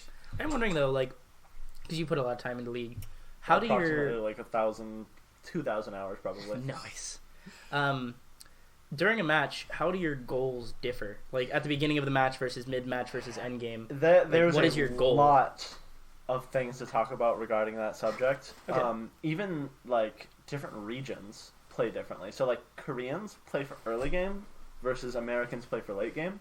And it just has to do with culture, and it's very weird because if you break it down, a lot of Koreans don't actually own their I would say, obviously I'm not generalizing, but a lot of poor Korean people do not own their own setups. They will go to cafes, and gaming cafes are a huge thing in Asian countries.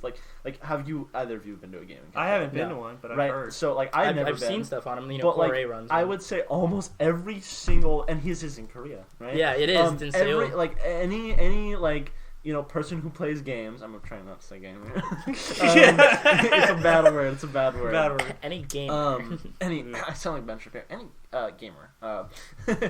So anybody who plays games in an Asian country probably has been to a gaming cafe. Right. And so you have to pay for your time in a game cafe, right? So you want to get the most games out of it that you can. So it makes sense to play for early and game. As a result, Koreans a lot of the time have a I don't want to say a worse mental attitude, but they have like less patience. So if like the game is going to shit, a Korean player will just like alt F4 the game. Right. They will leave. They'll like flame the shit out of you. They'll start like tanking the game. There's a concept called feeding where you kill yourself to the enemy team, and when the enemy team kills the champion, they get money and experience. Yeah. Basically, you get a lot of rewards for killing someone. So if you intentionally kill yourself, team, you're buffing the shit out of them, so that they're gonna kill you. Yeah. So the game ends quicker. Like Koreans did that a lot, but like in America, on average, most people own their own setups, so they play for the late game, and so they choose these scaling champions that wait. So they need like the items to be effective. Yeah. And the only way to get items is to do what's called farming, which is where you kill the like there's like little creatures. They're called minions or creeps or whatever you want to call them. And so you just have to sit there for like 30 minutes killing those things, getting XP, getting money, and then you go and buy all your items, and now you're really strong. So some characters are just strong right off the bat. There's a character named Lucian. And he is a very aggressive character. He's got a dash. He's got an ability that like shoots a bunch, and he like level 1. He wants to just start fighting people. He wants to get in there and fight people. And one of my favorite characters named Vayne, she has a lot of defensive capability, and a lot of her damage comes from the items that she buys. So you want to wait, you want to chill. Your goal is not to fight. So it seems interesting, kind of like what we were talking about with the Battle Royale. Your best strategy is to not engage the enemy. And I imagine that because of that, there's this mix of, okay, these people are this guy's this, he's going to go get them while they're trying to grind. Right, and so if you pick, say I pick a late game character into an early game character, that affects drastically how I play that lane. Because if there's two late game characters, they don't want to fight each other. They both want to farm. So on average, those players are both going to get a lot more farm than they usually would. If I'm playing against an early game character as a late game character, I'm going to get a lot less farm because they're pressuring me in lane because they want to kill me. Right. And so I have to. And that's their point. I have to mitigate. Their whole point is to prevent you from doing that, right? Exactly. So their point is because if I get to late game, I'm gonna shit all over them. Right. Because I'm way stronger than they are. Right.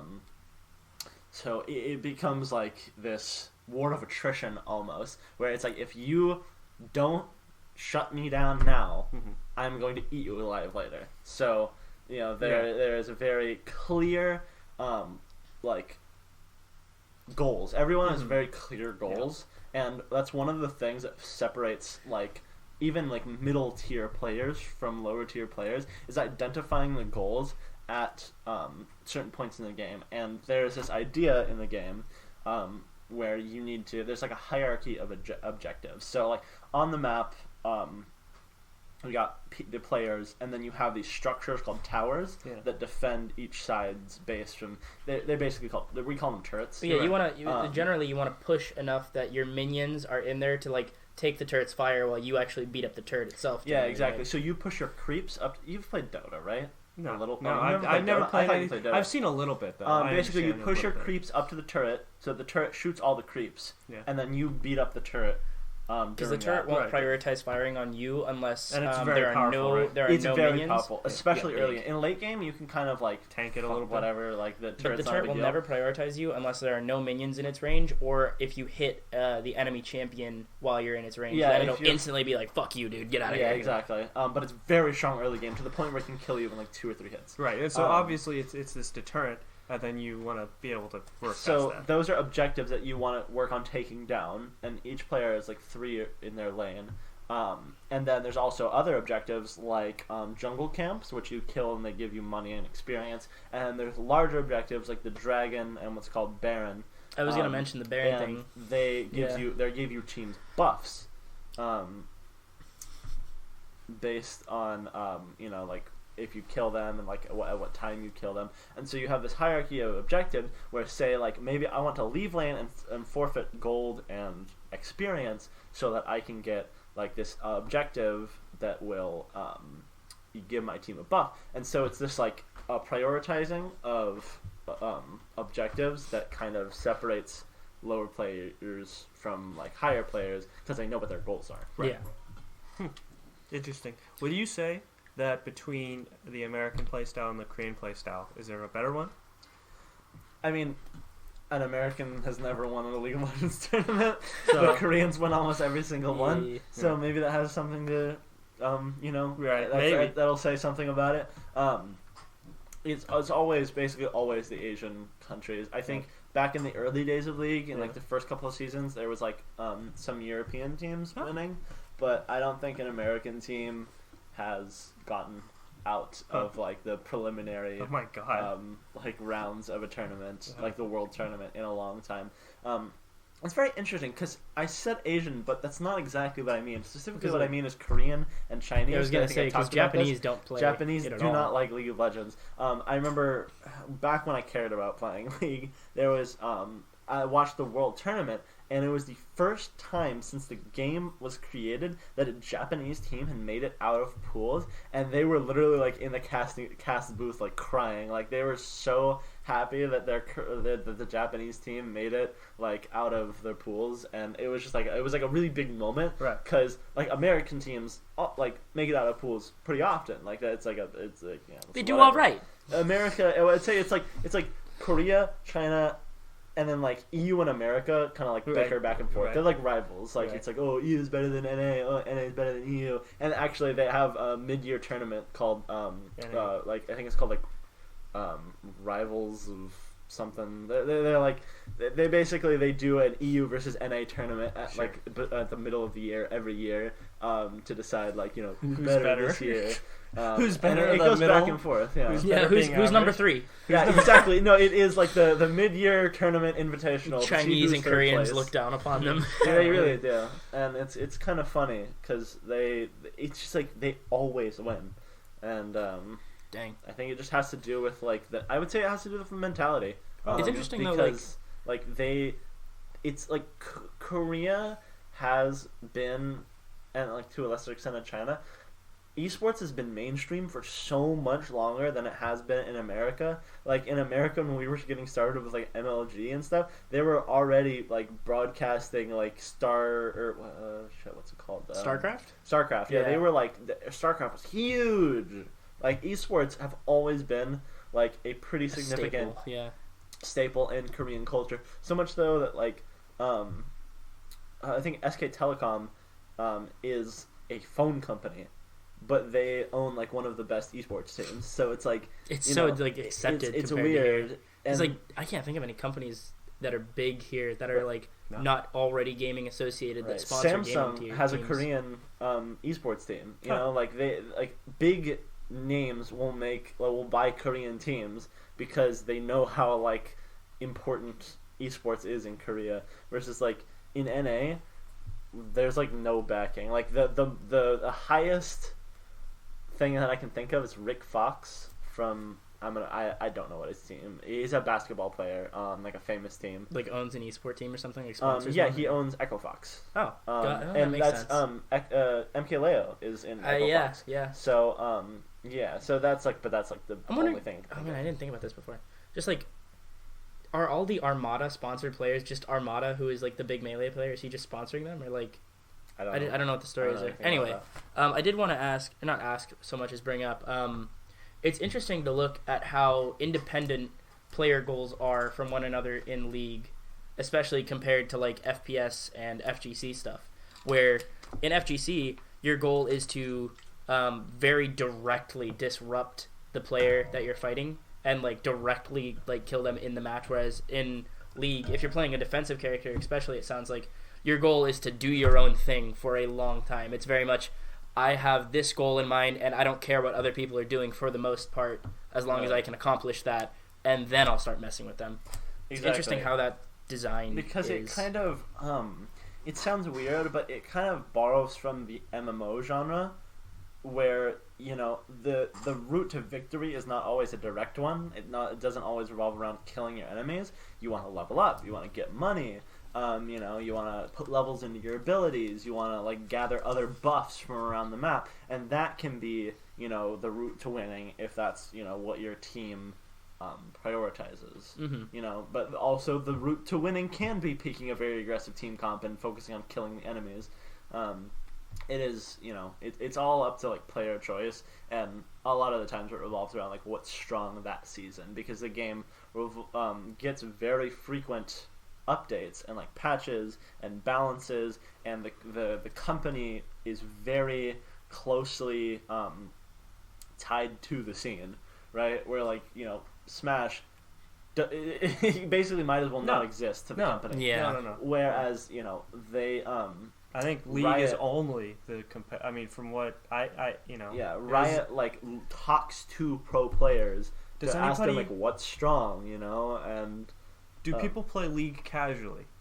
No, I don't think you can. Most people like, unless they're just like hopping on for a bit of like shits and giggles. But even still, like, why would you go to that game? Right? Yeah, for shits and giggles. That's not the game, right? I mean, that's just like, what I think. Yeah, like there was like a study done that, or like Riot did a study. Yeah. It was like 70% of its player base plays competitively, which is like really that's significant high compared to like your average. Like, if you ask the same thing about Smash Bros, it would probably it would be like 5%. 5% probably. That like cares about the competitive scene. Yeah. So that's crazy. Sorry to move on here, but the last genre I really wanted to talk about here, competitive RPGs. Basically, one game. There's and one game alone. RPG that has a competitive scene. We talked about it a little bit. We were, you know, how I was saying, you know, RNG is really one of those mechanics that oftentimes takes away from an esport, and it is, you know, makes a game not an esport. Really. Well, not in Pokemon. Not in Pokemon. Which has consistently had a competitive scene for as long as it has existed. That's so bizarre to me. Yeah, Pokemon. What other RPG is it like, I'm going to take my team of like characters that I've built up in the fucking story mode and fight your team?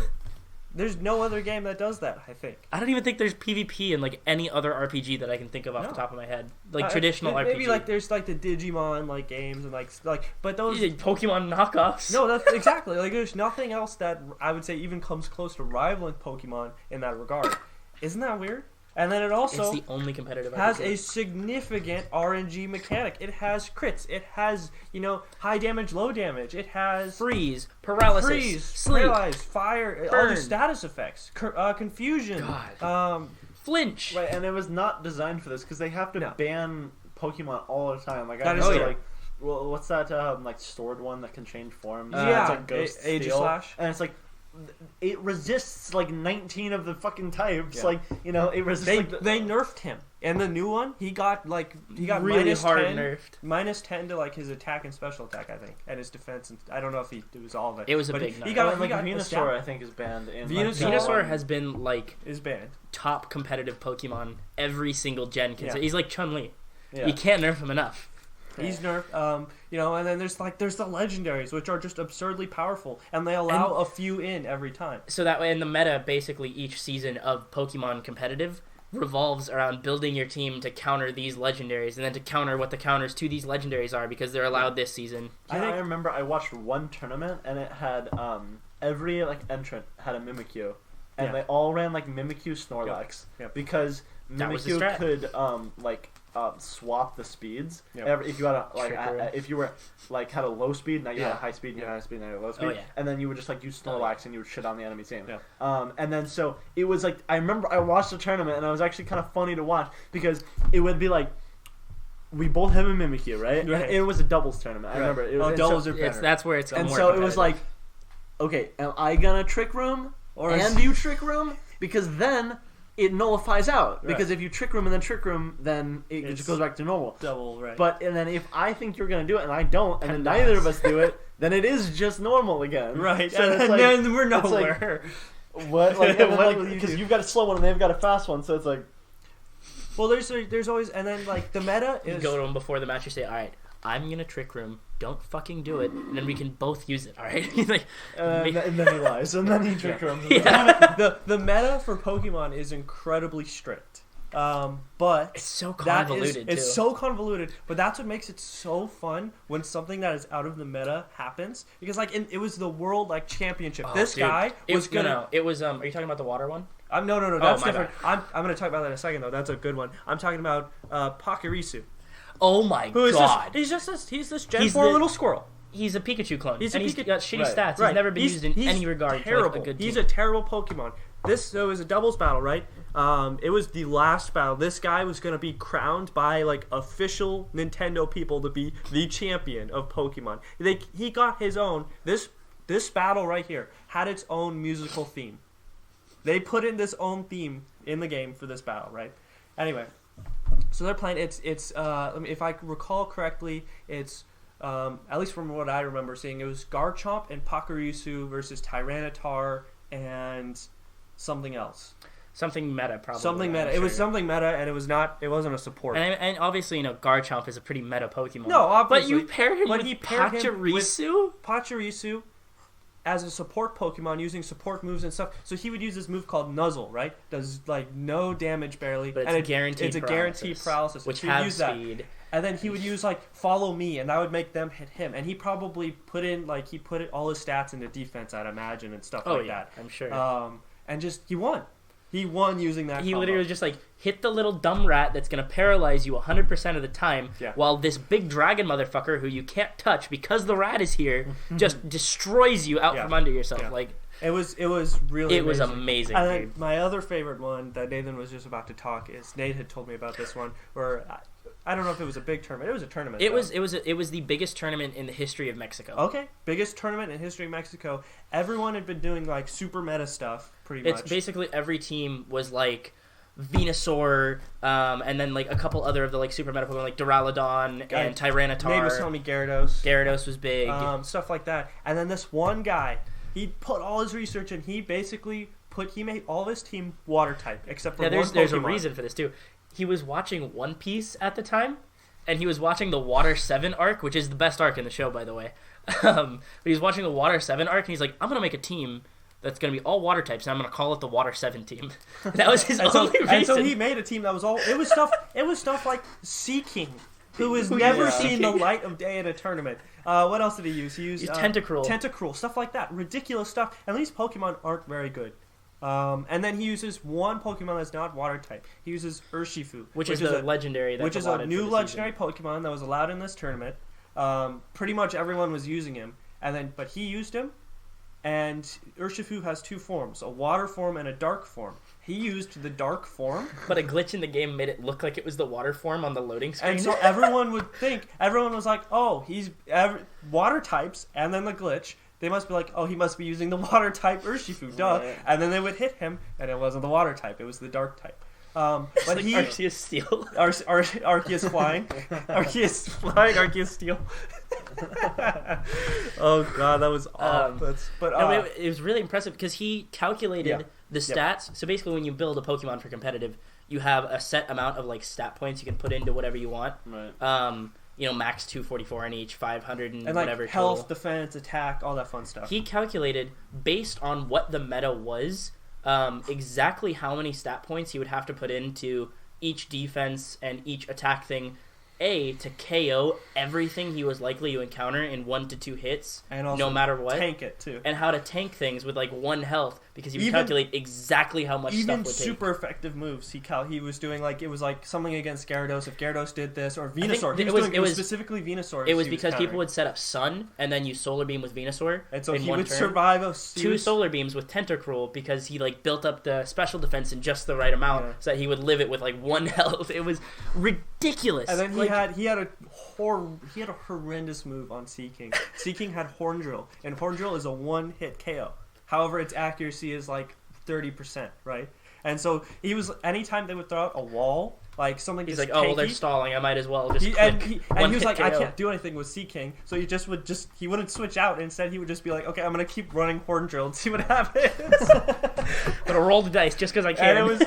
Did he win? He won the tournament. Right, he won. And it was huge. It's hilarious because he used these things that nobody ever used. The funniest thing in the entire world. I love it, dude. And so I think that's what makes Pokemon very fun in terms of competitive. When you see something that has no right to be there, it works. But why in the world is Pokemon competitive in the first place? Like because all it's of the the stuff nature we of said game design make no sense. It's the nature of the games being designed as catch your team, fight trainers, and by the very nature of being a trainer in this game, everyone else is a trainer, and you want to fight them because that's what the game tells you to do. Pokemon is very popular too. Yes, I have a feeling popularity does lend itself. It established itself in the zeitgeist instantly upon arrival.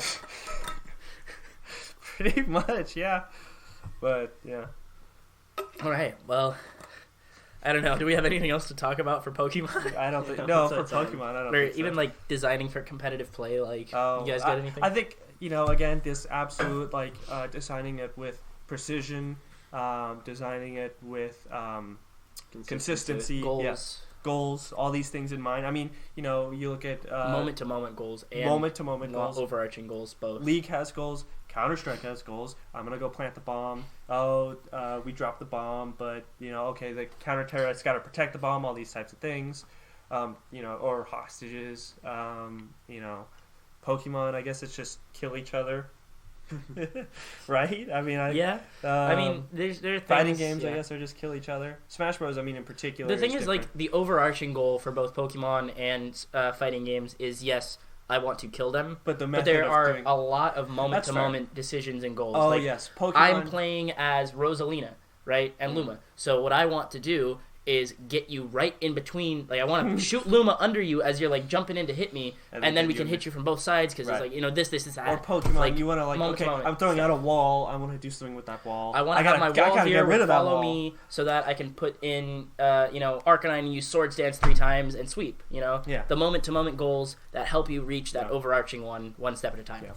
But I think it really ultimately comes down to mind games and skill. It's always a player versus player thing. You design with player versus player in mind. Completely and entirely. I mean, of course, again, Smash Bros. Giving has them the tools a few RNG mechanics. Yeah. Pokemon has a few RNG mechanics. A few is an understatement. Quite a few. However, RNG it's mechanics. important to note that a lot of them can be calculated for, like the Water 7 guy did. You see an electric Pokemon come out, he can paralyze you. Period. Yeah, I mean it's just given. And you see Rhydon come out, and you say, well, he can't paralyze me, and then he uses Thunder because he can learn it, or Surf. Just obscure things. But besides that, again, some Pokemon can't learn certain things like that. So there's some degree of predictability to it, and it still comes down to being able to predict that or not. But I think it really comes down to player versus player. I would agree. Yeah. Nice. Yeah. Nice. All right. Nice. Who's ready to talk casual talk? Casual talk? To casual section. Standard stuff first. What have you guys been playing? You guys go first. I gotta piss because I downed the small monster. Okay, for sure. Avery, what have you been playing? What have I been playing? Hades? You finished it, didn't you? I finished Hades, but I talked about that last time, right? Yeah, I think so. Yeah. You finished it? Like, beat it? We'll talk it. Okay.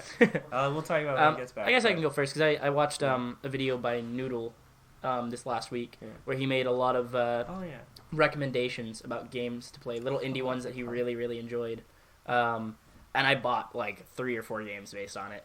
I haven't played all of them yet, but the ones that I have played have been really, really cool. For instance, I spent a solid hour playing Snakey Bus. Can't believe I was looking at it and I'm like, that doesn't look like... It's so fun. It's actually it's so fun? Unreasonably fun. Like, it is the only modern game that completely perfectly captures my like monkey brain arcade mentality. I want to get high score. I want to get high score. I want to get high score. Okay. Like it's really fun. I gotta say, like that kind of mentality is, at least for rare. Me, I haven't found it, and I think I'm not like, let me rephrase that. It's not that I don't want to be better at something or get to the top of something. It is that specifically the high score element I don't find anymore. Yeah. And I think that's just because it's fallen out. But anyway. So Snakey Bus? Snakey Bus has done that really excellently for me. Yeah. It's just the way the game works is fantastic. Where you start as this small bus, right? You pick up 5 passengers, you go drop them off. You pick up 10 passengers, you have to drop them off. Yes. Does that stop you from moving? No. You just drive by. Well, you just drive through it, yeah. Oh, okay. You don't have to stop. And the thing is, you have limited amounts of passengers based on how long your bus is. Right. But very quickly, you go from, I have 25 slots, I can go through like 1 or 2 stops, and then I have to go drop off, to I have 785 slots. I can drive for like 3 minutes straight before I even have to look at the like drop-off spot. The thing is, your score doesn't increase until you drop them off, though. Oh. So it creates this interesting dynamic of like, all right, well, I want to max out, but at the same time, if I max out all the way, I run the risk of losing by running into myself, and like if you stop moving, you lose. Yeah. And the thing is, the maps are open enough that you will never be stopped by the map. It is always tight enough corridors that you go through it one way, and then you have to go back past it, and you see your, like, the lower half of your body, like, going through it, and you're like, ah, shit, right. I put a wall up, and you have to, like, jump over it, and then because the lower half will eventually go through that, then you have a tunnel that you can go through if you need to take that route again, and, like, you build up these situations where you're going and going and going, you're not thinking about it too hard, and then you're like, oh, shit, 2 minutes ago I put, like, 3 walls here, and I can't get past it at all. No. And the jump's, like, weighty, and it goes in the direction you're going. Sure. So it feels nice to be driving and then go over a thing, like. But it's gotcha. And there's like achievements for boosting onto buildings. You get like train parkour or some shit. It's a lot of fun. It's the kind of thing like that worked perfectly for. I'm in a Discord call with you guys while you're playing TF2, and I'm just playing the game. That's what he had mentioned, that it's good for that. And, it was perfect. Good. Like, that's good. I think that's gonna be my go-to if you guys want to play TF2. Honestly, that's pretty funny.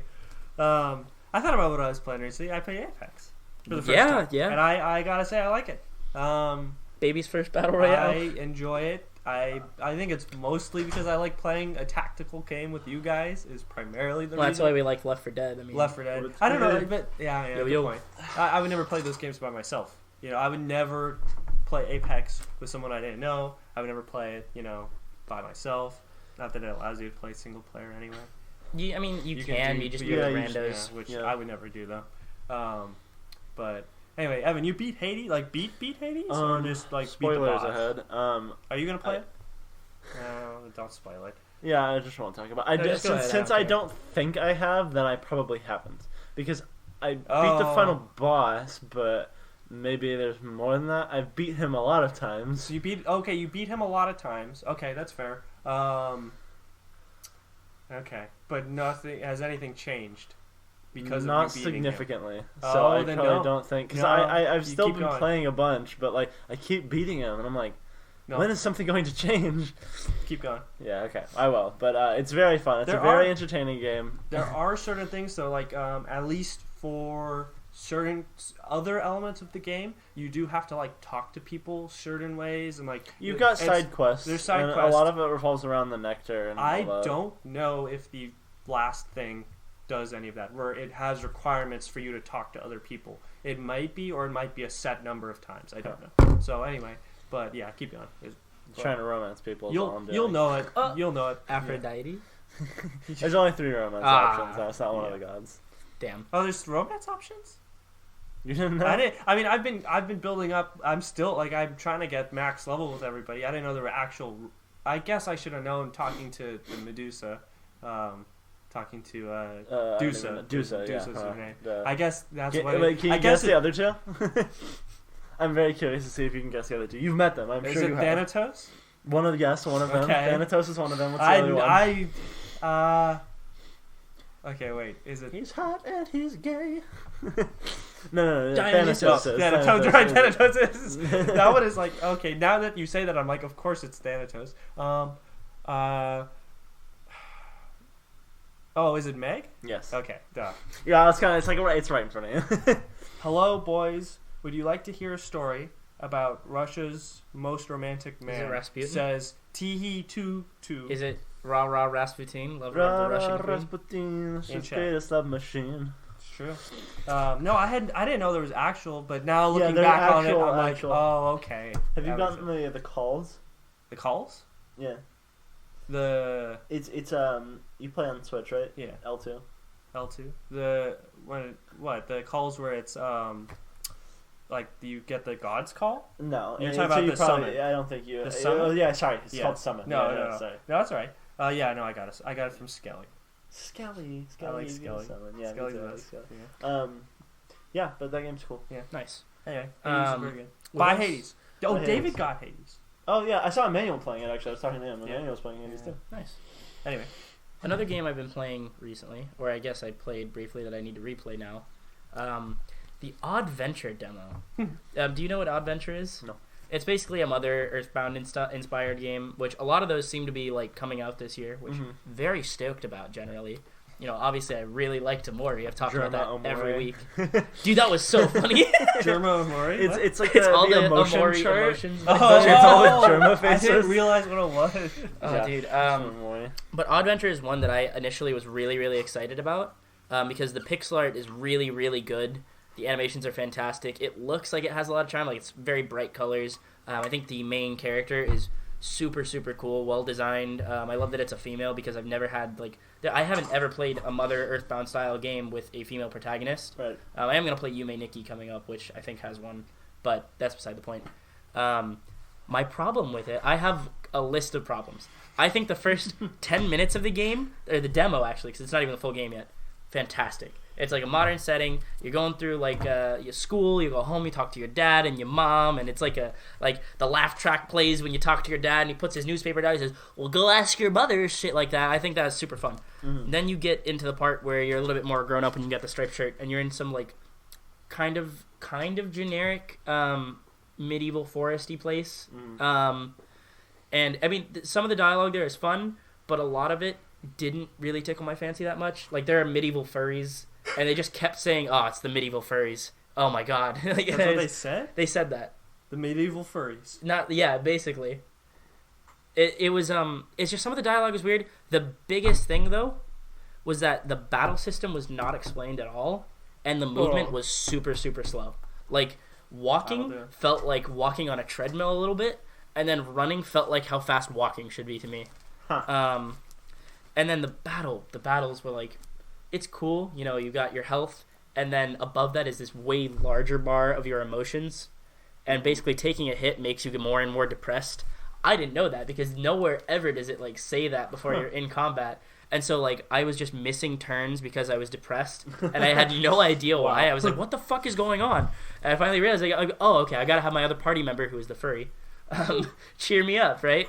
And so every time I go to cheer me up, it ups my mood by 1 pixel, and then I'll get hit, and it'll go down 5 pixels. Well, fuck, man, I don't know what to do.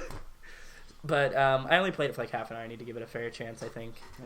But yeah, I had some issues with it, which didn't arise. I played Amori, and I just fell in love with it instantly. So I don't know. I think especially with the battle thing, there's nothing wrong with a little bit of a tutorial. A little bit. I really do enjoy games though that kind of show you instead of telling you. Yes. One of my favorite examples being, sorry, I'm not trying to interrupt you, no. Mega Man. Yeah, Mega Man does this very well. I'm not a Mega Man fan. I will say, I don't really like Mega Man that much. Once. I've played, but the original Mega Man. Yeah. It's so unnoticeable, right? Have you ever played the original Mega Man? I played it once. It is so unnoticeable, but if you go back and play the game while thinking about this, they show you almost every enemy before it is a threat to you. Right. So every enemy will be on screen doing its attacks at some point before it becomes an immediate danger to you. Right. So you learn you see, oh, this does this. Okay, now I have to. Yeah, and there's no hey, Mega Man, watch out! This guy throws a boomerang, so you'll have to dodge it when he comes back around. It's just no, it's an enemy off screen throws a boomerang, comes back around. You're like, oh, that guy throws a fucking boomerang, Yeah. And so Mega Man does an amazing job of teaching you the mechanics without telling you anything. Yeah. There's no tutorial. I think games that do that, I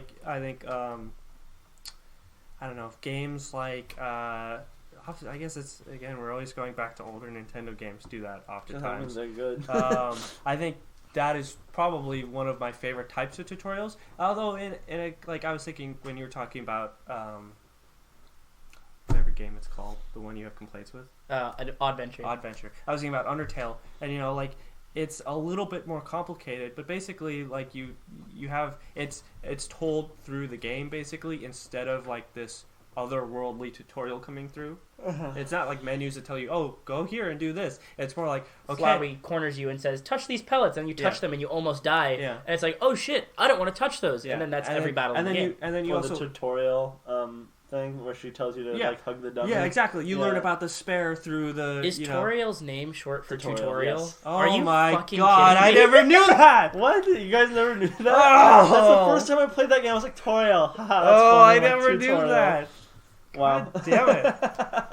I'm so upset, dude. You learn something new every day. I think it's funny that you noticed that because I stuttered saying her name. I was like, tutorial.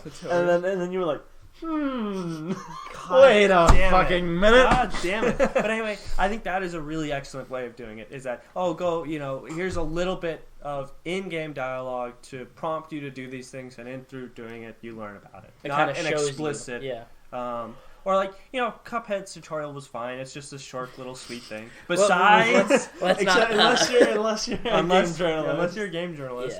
Yeah. I should say real quick too that was just the demo of Adventure that I played. Yeah. There's a chance, it could be a lot more well done in the final product. This could just be, out of pocket. Sure. And I will say the devs are super, super nice. Like, I kind of want to play it all the way through more seriously, like in a better state of mind, and emailed them with some critiques because they seem like the type of people who would take it pretty well. Yeah. And I want the game to succeed. Obviously, I love those style of games. Yeah, demos are always hard. Like when we were playing Back 4 Blood, we had issues with that for sure. Oh man, dude. And I hope, because that's a game I really want to see succeed, but I don't know.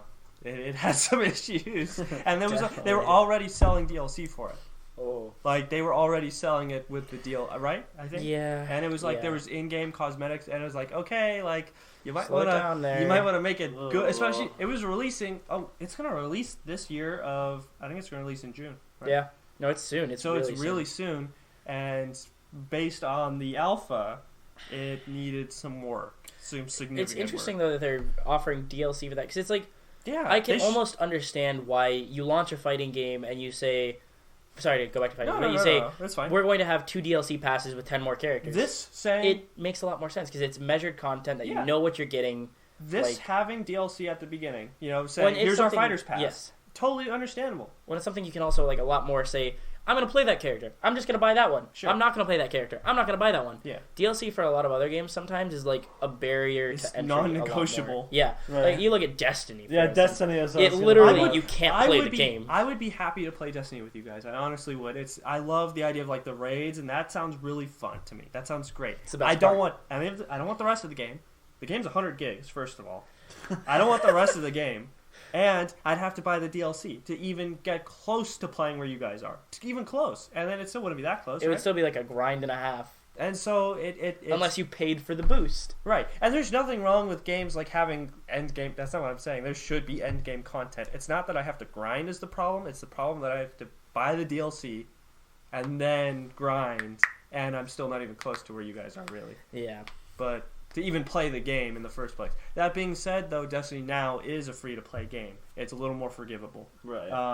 Before, the base game, it's and still then all the DLC. Kind of obnoxious. You just have to buy all the DLC. Oh, it still is obnoxious. It's still kind of obnoxious that you get this free-to-play game and you get half the content. And you can't do anything endgame really at all. Yeah. That's that kind of stuff. Especially when the stuff is pay-to-play. Dude, now that I think about it, with the most recent DLC, they took a lot of the base game content from the original release of Destiny 2 and they put it in the Destiny content vault. Because, it wasn't getting played that much anymore. Right. But now that I think about it, what they put in the content vault was the base game raid. I don't think you can actually do any raids without buying DLC now. That just occurred to me. Of course not. Because I wasn't complaining at first. I was like, oh yeah, I never play that raid anymore. I've been playing that raid for 3 years. Who cares? Yeah. Get rid of it. Yeah. But now that I think about it, that sucks to be a free-to-play player and you just can't play the raids, any of them. That blows. Yeah, that's... pretty awful. Now, that being said, Back 4 Blood is an alpha. It's not even open. It's not open beta. It's open. It wasn't even open. It was closed alpha. Yeah. And it's not early access. No, it's none of that. It's closed alpha. And then they were selling the game. It's a $60 game, and then it's $80 for the game and the DLC pack. I don't know if it was the season pass. I don't know what it was. And so they said, down the line, what they plan to have is more characters that you can play as, more enemies, and some cosmetics and stuff, right? But that's so ambiguous. That being said, it's ambiguous, yes, and that's fine. You can say those things and plan those things. That's fine. But this game is an alpha. And you are saying down the line you're going to have more characters, more enemies and things? Why are those not in your game in the first place? Right. It is fine to add things later. I'm happy with more content. It seems like, they're going from alpha to 8 months later release with so much DLC planned. Why not just delay the game and spend more time on development? Yeah, and why not instead of that, just put all that DLC content into the base game. Why not? Right? Exactly. But it sounds like they're withholding content. If they think they don't have the time to put that into the development cycle before they like release it, then why are you releasing it so fast from alpha to release in 8 months? Especially if it's a significant thing. I mean, that's for that type of a game. Enemies, that's huge. Playable characters are one thing, but enemies are another. That's a huge gameplay element. And besides that, the game has other problems, as we found. Numerous. It's fun. It's very fun. It was 2 maps, right? The second map was virtually like impossible. Like I was looking because I was curious. I was looking at the Steam forums after. Nobody could do it. The thing is, you know how in Left 4 Dead, because you played Left 4 Dead with us a good number of times, you get to like that last stand section of the map, and it's a spike in difficulty. It's predictable. Here, it was a ridiculous spike in difficulty, like 2,000 times harder, and like not well explained. And then if you die 2 times, you reset to the very beginning of the map again. You get kicked out to the main menu. Yeah. So like you can't even just like in Left 4 Dead, if you're like having trouble with that last stand, you can sit there and bang your head against it. You can just keep going. There's like checkpoints, but in this you get continues, right? Just like and then if you lose, and then you're out to the main menu. And like it was ridiculous. Like the first part was crazy easy, and you could just in Left 4 Dead. It was literally the most efficient strategy. Was just run past all the enemies, just leave. In Left 4 Dead, you are severely punished if you run through. You cannot do it. Period. You get hordes of zombies upon you and they just stop you. You get destroyed. You have to take it kind of at a certain pace. Whereas in this, you just run and you're fine. You just sprint and you are absolutely fine. There's nothing stopping you. You know the big guy in the trailer, the huge one? He's the worst part. He is. Oh yeah, you can't kill him. You can't kill him. He gets 25%. If you take off 25% of his health, he runs away. And he's really just kind of a moving wall. That's all he does. He literally just prevents you from moving on from whatever area you're in for like 5 full minutes. And you just run. Either you just run past him, or you just sit there and you try and take a chunk out of his health, and that's it. And like I don't know. There's, and the movement was okay. You know the guns were okay. Like the overall experience was good. It was more because I was with you guys and playing a Left 4 Dead style game. It was enjoyable to play that type of a game with you guys. However, Left 4 Dead I think is much better, and I think. Now that being said, of course, I want this game to succeed. I want it to be good. Because I like Left 4 Dead. I think it has potential. I think it really does, but they really need to work. Like I don't know. And there's like in Left 4 Dead, the boomers, right? You know, they're like, oh my god, we got to watch out because he's going to give us a green JPEG. It says David described, right? We got to watch out for these guys, right? You know, call outs, all these crazy things. And Back 4 Blood, their equivalent to the boomer is happening, like coming towards you literally every half a second. Yeah, you're just swarmed with special enemies. And it's like all the time. And you can't, there's no call outs. We're not like, oh, there's a thing over there. There's a, what is it, hawkers? Those are the spinning ones. Yeah. And then the bruisers are the real ones. Actually, those ones are pretty good. They're dangerous. The tall boys. Yeah, tall boys. Tall boys. Ooh, yeah. That's the only like enemy that was type the one that was actually significantly dangerous. That was an original enemy for this. Yeah, that was good. He was cool. He's just like really fucking tall, easy to distinguish in a crowd. He's got a big ass arm, and he just go boom and super like very dangerous. And so that one we were worried about. Everything else. It was just like a normal. You were situation. supposed to like if you got slimed by these guys, right? You're supposed to get like, oh, here comes the horde. It never happened. No, you would just walk right through them, or like it was ridiculous. It was weird. It was a weird thing. Anyway, I hope the best for it. I don't know. But I think we should talk more about game betas actually. Game betas? We've all played betas before, right? Yeah. Like you've Can done. I talk about Sinners real quick? Yeah. No, talk about it. I just wanted to bring this up because it's a very, very fun game, and I play the shit out of it. I was actually playing it, just before I came here, and I will plan to play it when I go home. And it's funny. I was going to say when we were talking about tutorials, it's very funny. I'm a huge fan of horror games. I've played tons of VR or tons of horror games in general, like your classics, Amnesia, Dark Descent, whatever. Slender Man, whatever. And I love watching horror movies. I'm a huge fan of like the genre in general. VR horror is just an entirely different beast. It is like nothing like any other horror media I've experienced. It is absurd. The Flashlight and Alex. Oh, I know. You were so stuck on the Flashlight and Alex, Avery. You love that bit. It's so good. It is good though. It is great. It's really good. But like VR horror is something else. The tutorial basically, so it's a zombie game, right? It's Walking Dead, Saints and Sinners. So it's a zombie game, and it was trying to teach me like how to stab zombies, basically. Yeah. So it had these stacked up tires, and there was a zombie inside of it, and his arms were cut off, and I had a bag over his head, and it was like as nullified as it could possibly be, and I was shitting my pants. I was so scared because the noises, the noises in VR are so. Oh, and like, you have visceral. The index too. Yeah, I have the index, so you just hear like the like it's just like terrifying. And there was a section in the tutorial where it showed you how to shake off the zombies, and so there was literally just like a wall. And with zombies, and he's reaching his arms over, and like getting grabbed, it's like done, and it's like, and it's like like literally so scary. Like I was literally like I was so afraid to go through the tutorial. Yeah. That's pretty sick. And it's just like it's so bizarre because I've played Amnesia and I literally won't bat an eye. Yeah. Like I don't even care. And then one thing that was funny that I noticed at the end of the tutorial, there was a guy who was just like, would you like to go to the main game? Like it was like completely out of universe. It was just like, sure. Would you like to go to the main menu or continue to the game? Or whatever. And you, at that point you have a gun, and so obviously what do? You shoot the guy, right? And you can keep shooting him, and it'll just after he dies, his body despawns, and he walks out from behind the corner, right? And so I kept shooting this guy, and I got a message that said, "Tutorial guy will remember this."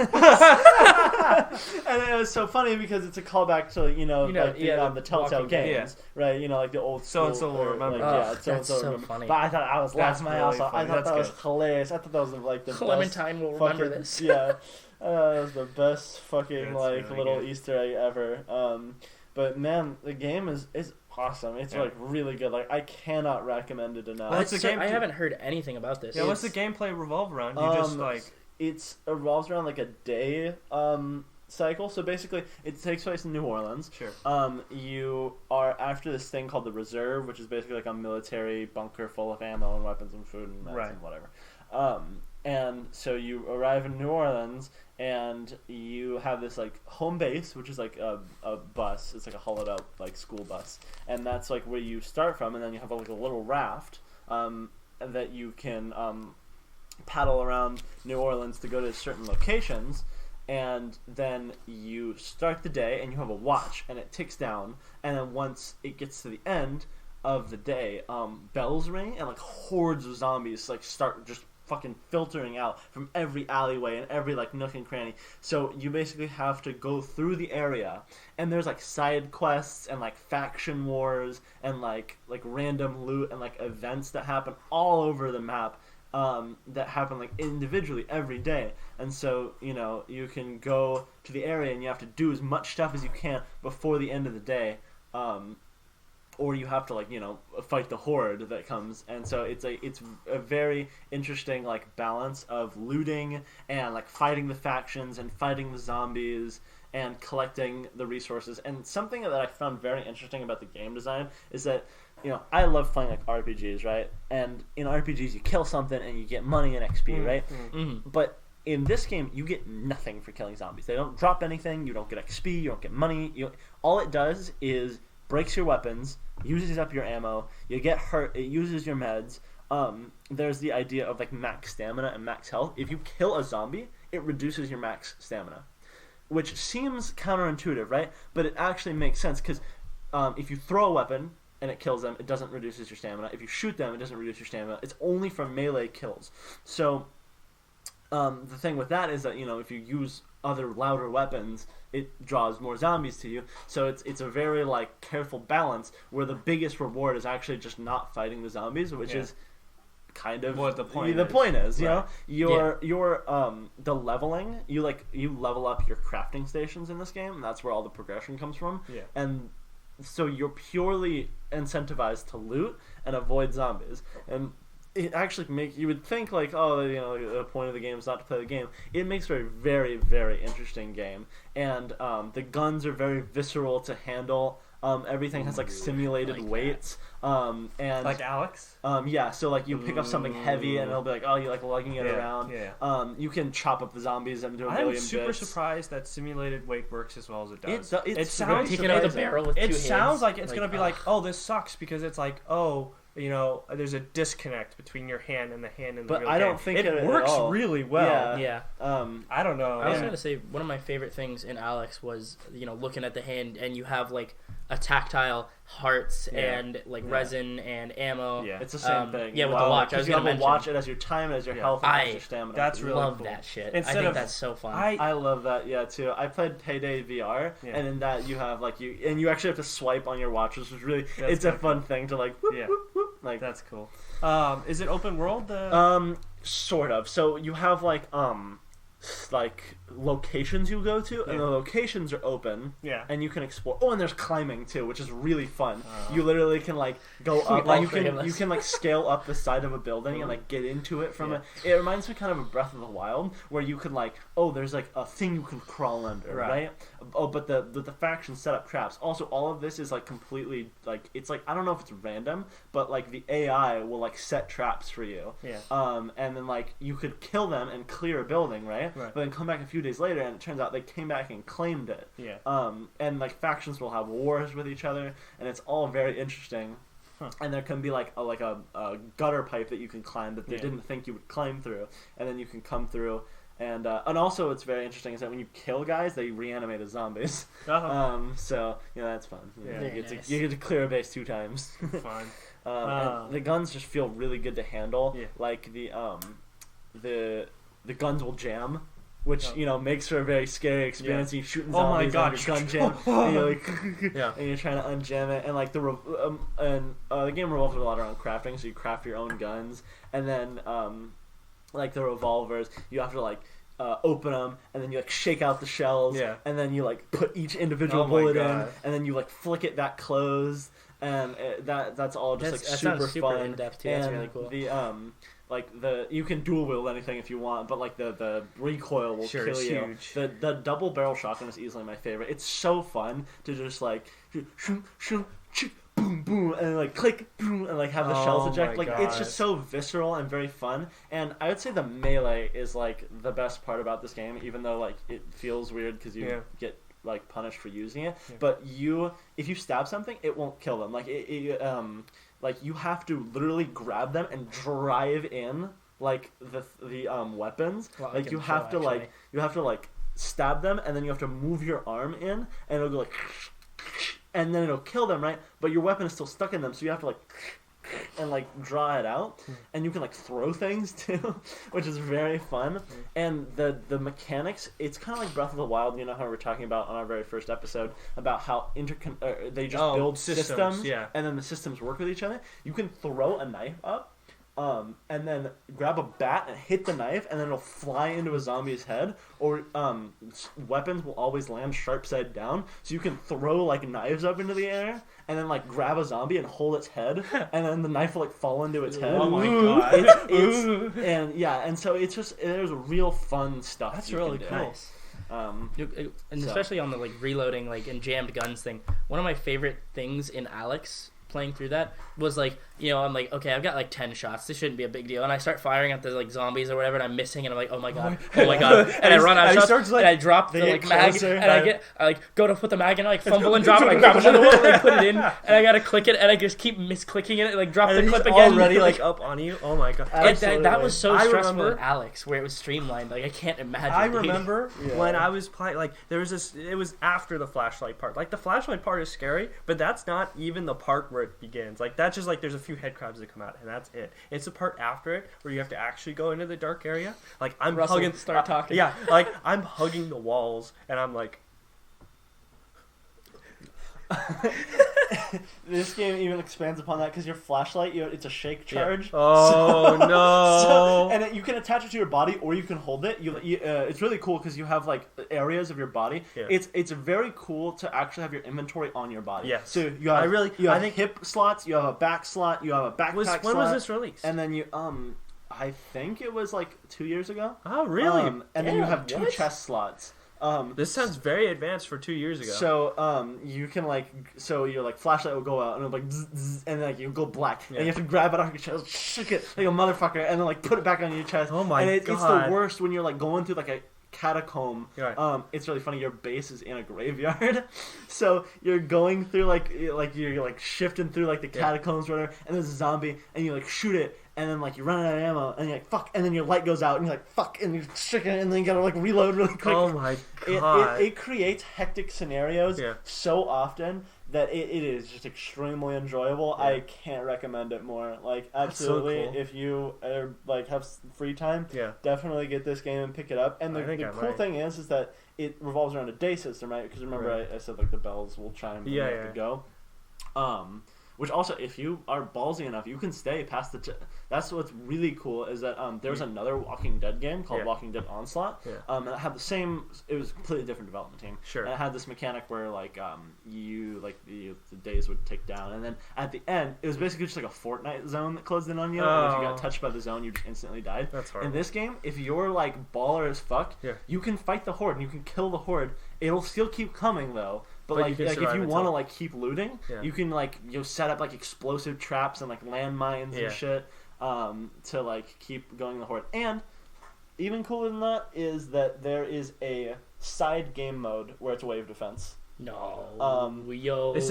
It's not multiplayer, which is really sad. Damn it! They said they don't plan on adding multiplayer. It's the worst. Everyone wants it really bad. But the wave defense is arguably like one of the best things about the game. Because that's what that is honestly my dream game. A game that is and obviously this wouldn't be easy to make.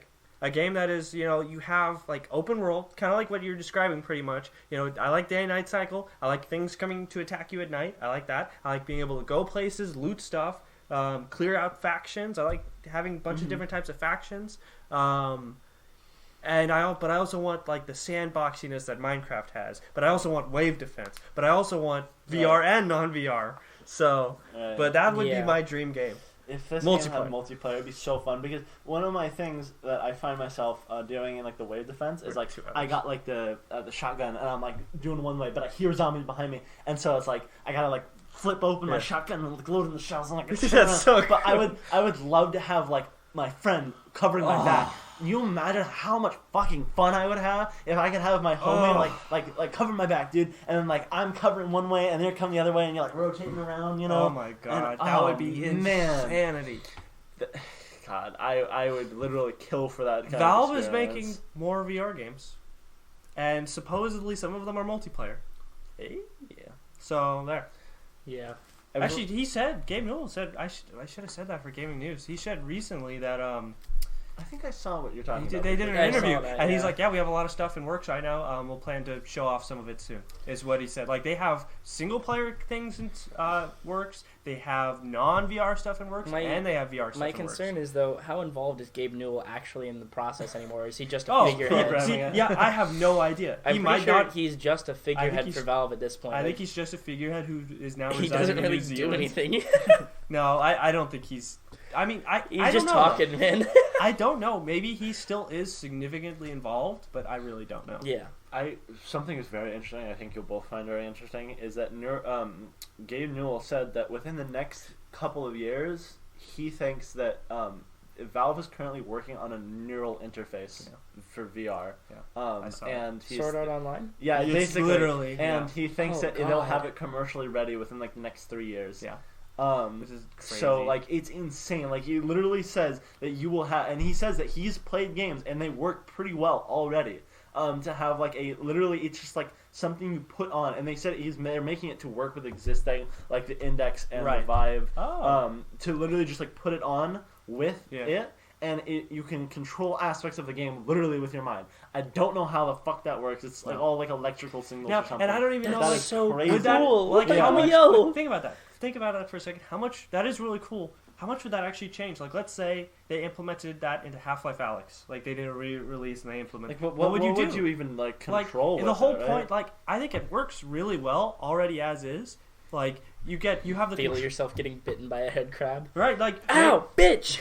Like that would be the only thing I can think of is like, okay, the treadmill style stuff. Oh, the tactile feedback type of stuff. That would be the only thing I can think of. Like, controlling things with your brain feels like it's a disconnect. The controllers you can feel, and you can feel like it makes you feel like you're holding the gun. If it's a neural link like he's talking about, it makes you feel actual things. Like, I don't know. I don't know about the tech. That's what they're talking about. Because that's a scary the way path. that it sounded it would be fucking cool though. What it sounded like to me is more that you can interface with the game. Yeah. I didn't think it was gonna like tap into the game. That would be sick though.